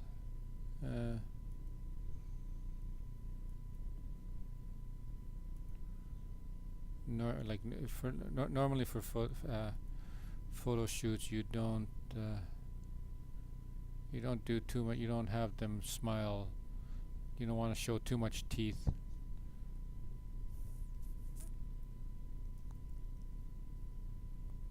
I don't know. Did I tweak? Oh, this one. The reason this one's bright is this is actually a photo. This is a PSD file, so it's already been edited in Photoshop. 573. This is the original with the crop, and that's with the auto toning, so it enhances the exposure. The auto doesn't always work that great. It puts too much exposure. Crop. This was how I tweaked the picture a long time ago when I edited it originally.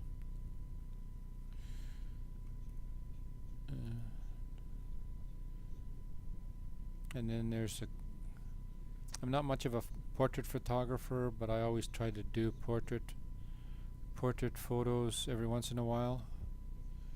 Okay, this one's got a crop rectangle.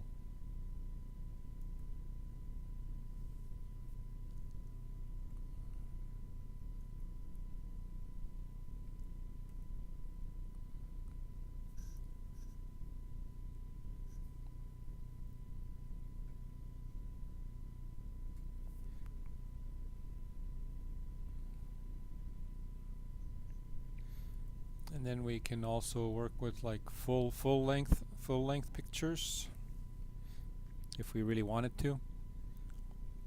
I don't remember why I cropped the top of her head off. That was probably an accident on my part.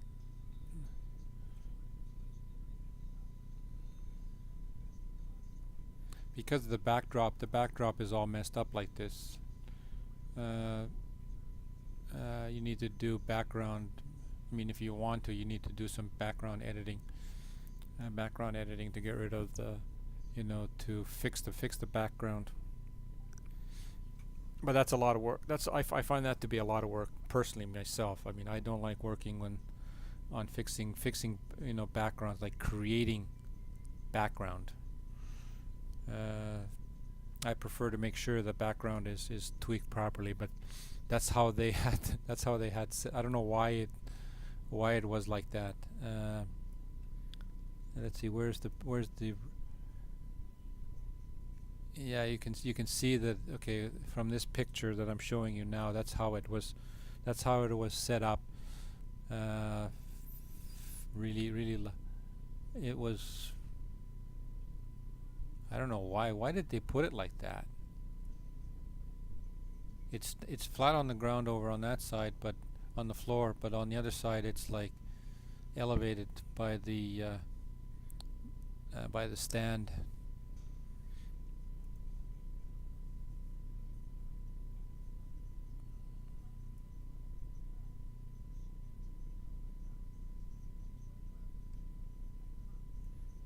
And here was a completely different setup. It's do I actually have the? Yeah, it was on this particular studio setup. This is called cyclic backdrop. Basically, it's painted white, and it's like curved at the back, and then the light here is used to make the background all basically white. The object is to get it all white. On the floor here we have plexiglass to give like a shine to the picture. This is where the model is. She's actually facing the wall, like the lengthwise wall here on the side, and where I'm using a really large light source. I don't have a picture of the light on here, but I do have a picture of the light somewhere. Okay, it's not there. It's definitely not there, because the light is over like close to where I'm standing.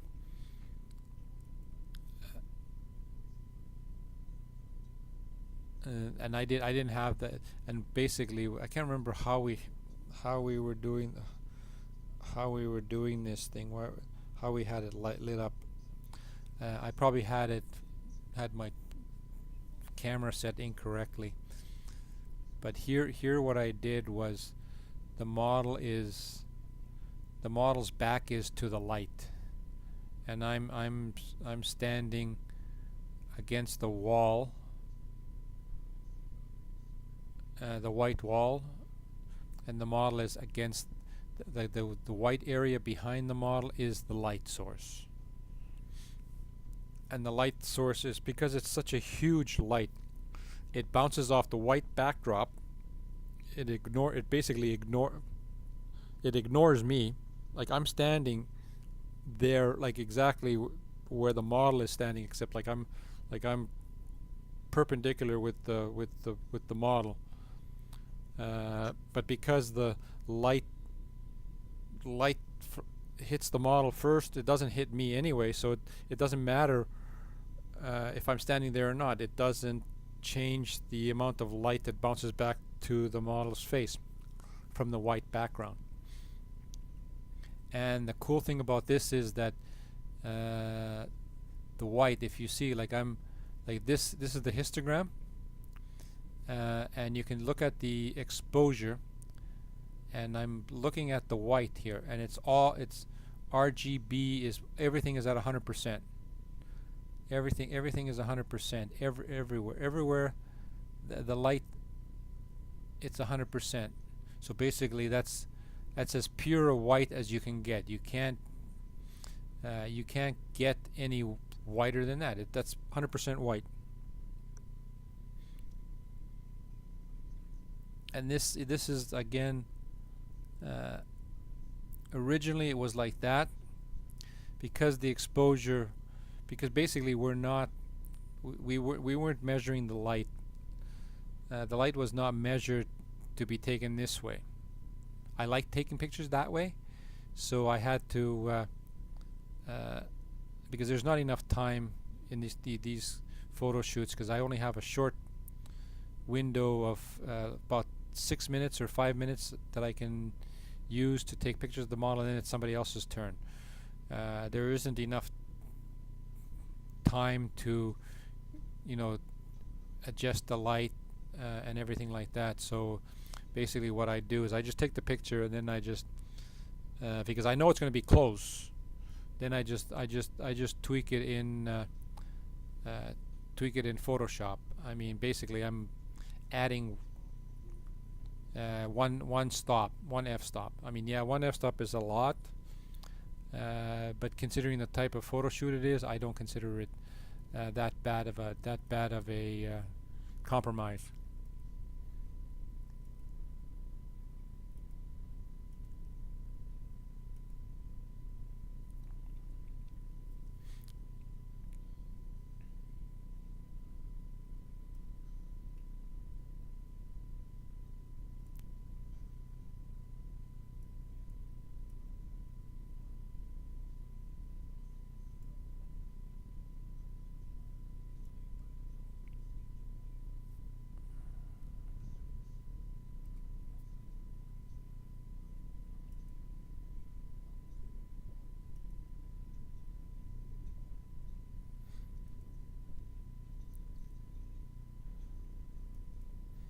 Okay, and then we can.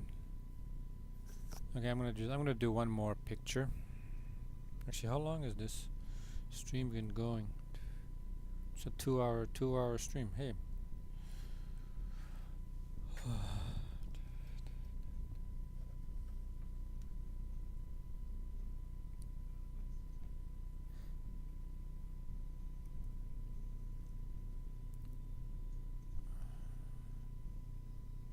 A rectangle. Okay, I'm gonna do the cropping later. Lens correction, and then the process correction. In this case, I don't know how much what does that change it by.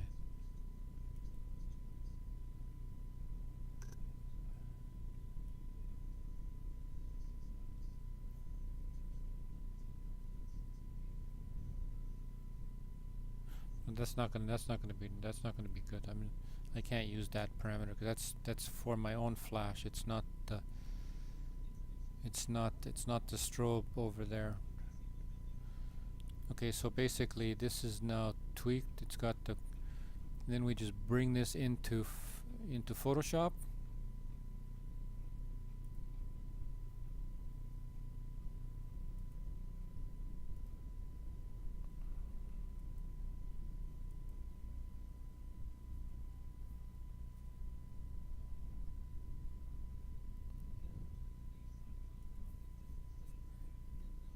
And now the picture is in Photoshop, and then we can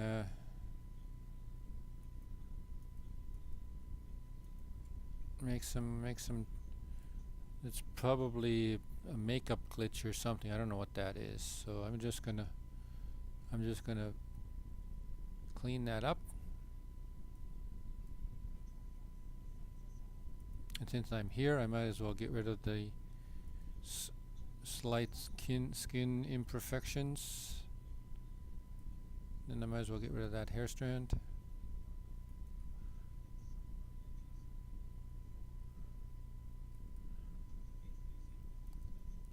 And what I usually do is one side. Like, I mean, if I am working on the at the pixel level, I usually do an extra touches on the photo.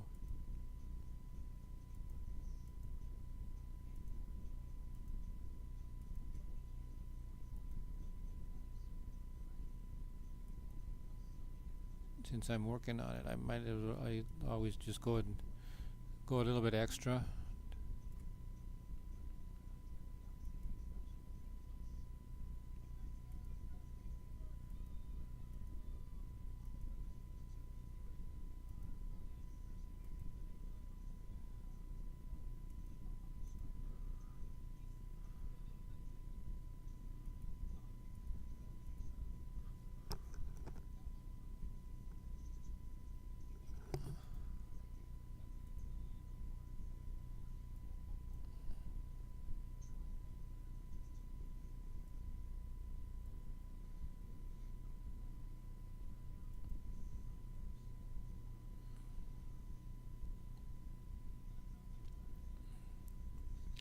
You can work on like if you really serious and you need to you can go in and let's see what happened here. Oh yeah, you can go in and like remove stray hairs.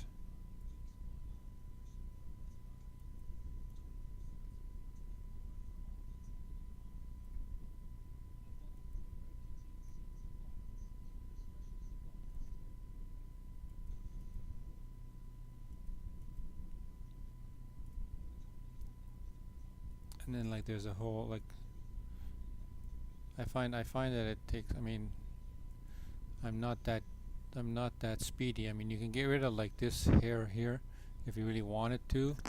Let's see, where's my, I can put a pointer on. So you can get rid of this hair if you really wanted to, but it gets tweaked by the plugin. And then this here, these creases, these I mean, I guess these are laugh lines. I guess that's what they're called officially. They or whatever they get the plugin fixes most of those, or like it smooths them out so you don't see them as much. So what we then do is after this, okay, then we go in and okay, why is it? Oh no, it doesn't work from here. What is? Could not use the move tool because the layer is locked. Oh, that's the move tool. Oh, okay, cool. I didn't want to use that anyway. Okay, I'm going to just go to the eraser tool. So what I'm going to do now, I'm going to go into the portrait enhancing, and what we're going to do is we're going to go a little bit overboard here. We're going to make this picture completely different looking. We're going to go, I find if you go tones, it super enhances it. Alright, I'm going to just check how does glamour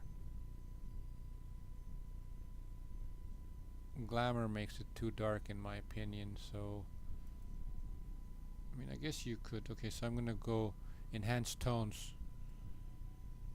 I'm going to use the enhanced tones filter this time, and then you can see how much it changes the picture.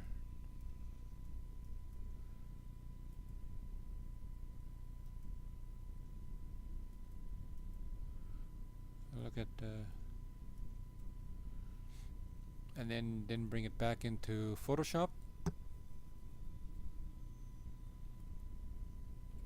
and shrink the size a little bit.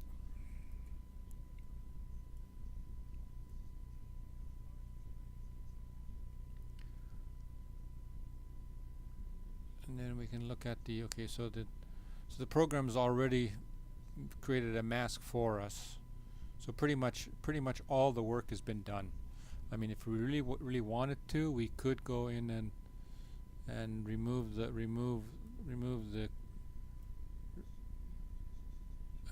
eyes completely. And then I want to have the actual. Sometimes what I do is I also do the lashes, but not always. It depends on what kind of a look I'm going for.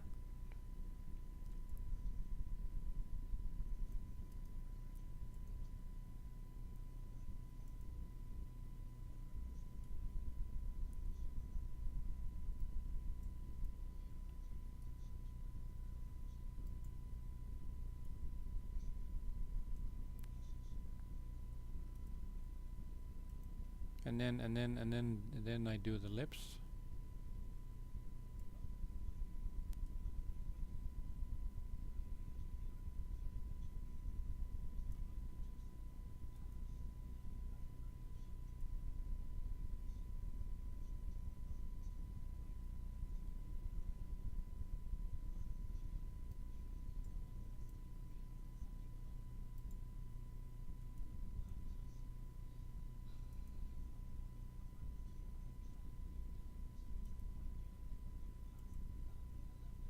And then the nostrils, I should have actually tweaked the size, and then we can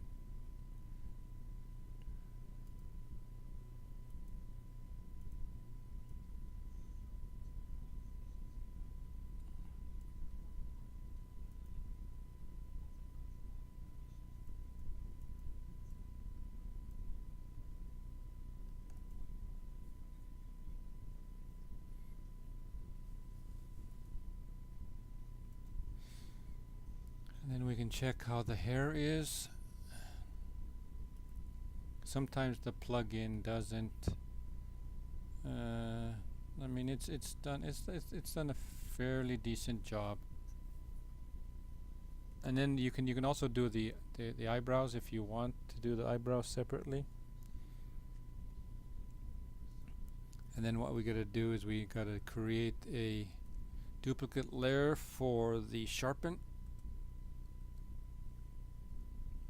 and then call this the enhancement layer.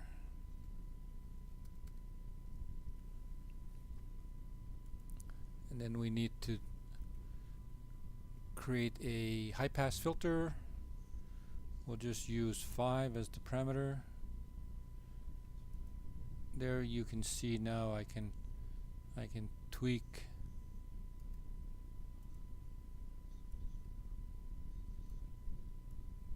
sections that I missed, because when they're highlighted in gray like that, I find it easier to find the line where you have to go, what you have to erase. You don't have to be perfect. And then you have to I always forget, you got to go, what is kind? I don't know what kind is. You got to make it into an overlay, and then it becomes a sharpened layer. And then of course the lips have to be removed from the sharpened filter, from the sharpened layer.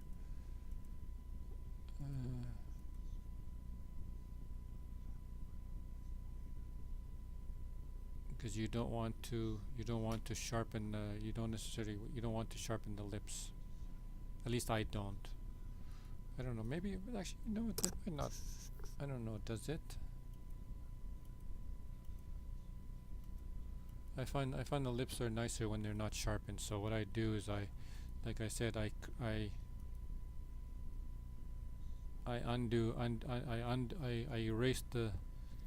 erase the lips. Except I find it easier when you, oh shoot, I hate this. I find it easier to trace, go to a higher,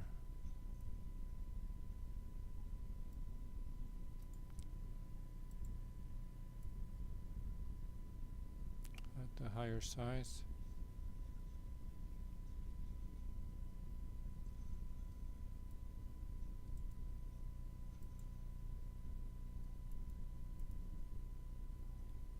And then we can, okay, I can tweak.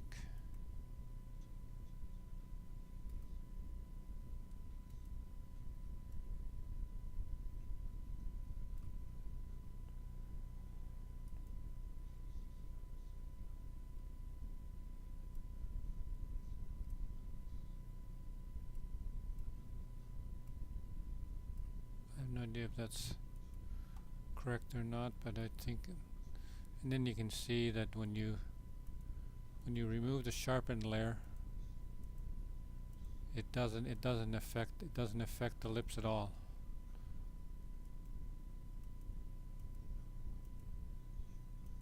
And then that's the enhancement layer being turned on and off, and with the sharpen. So that's how it looks without sharpening.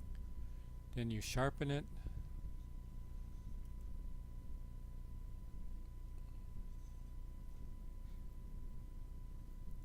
You can sharpen the eyebrows if you want. Like I said, I sometimes do the eyebrows separately, so they because right now they're not being sharpened as much.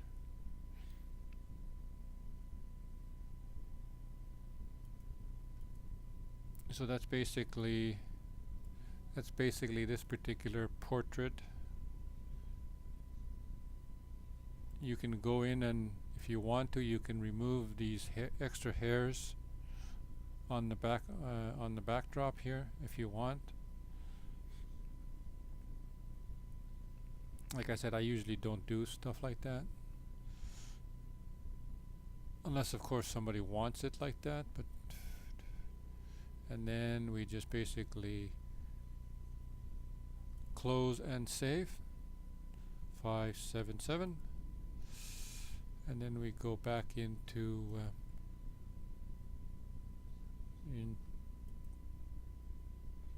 into Lightroom, and it's eventually gonna show up in here with the enhancements. I think this is already the picture. Okay, so now okay, it's there. It is 577 edit.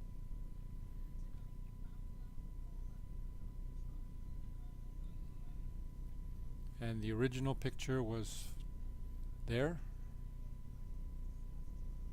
and then this is the fixed up one.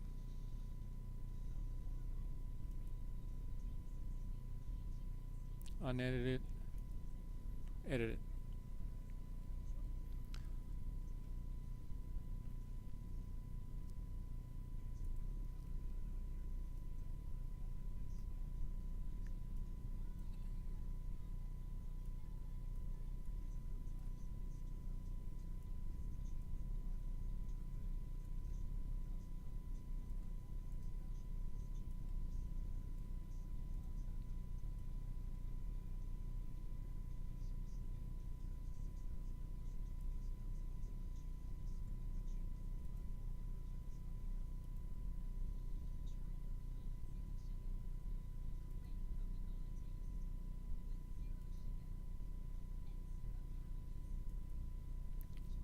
Okay, so basically that's the extent of my my stream for today.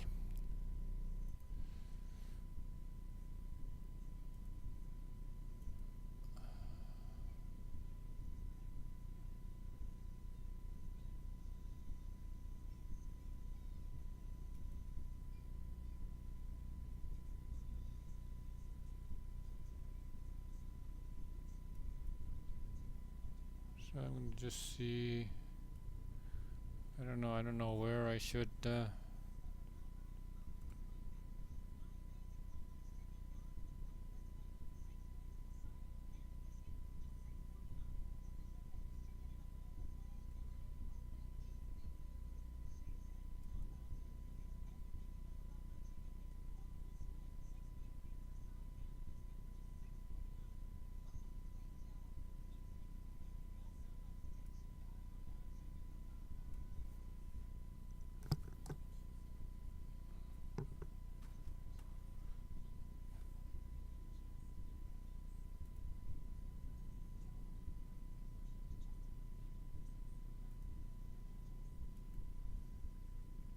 okay.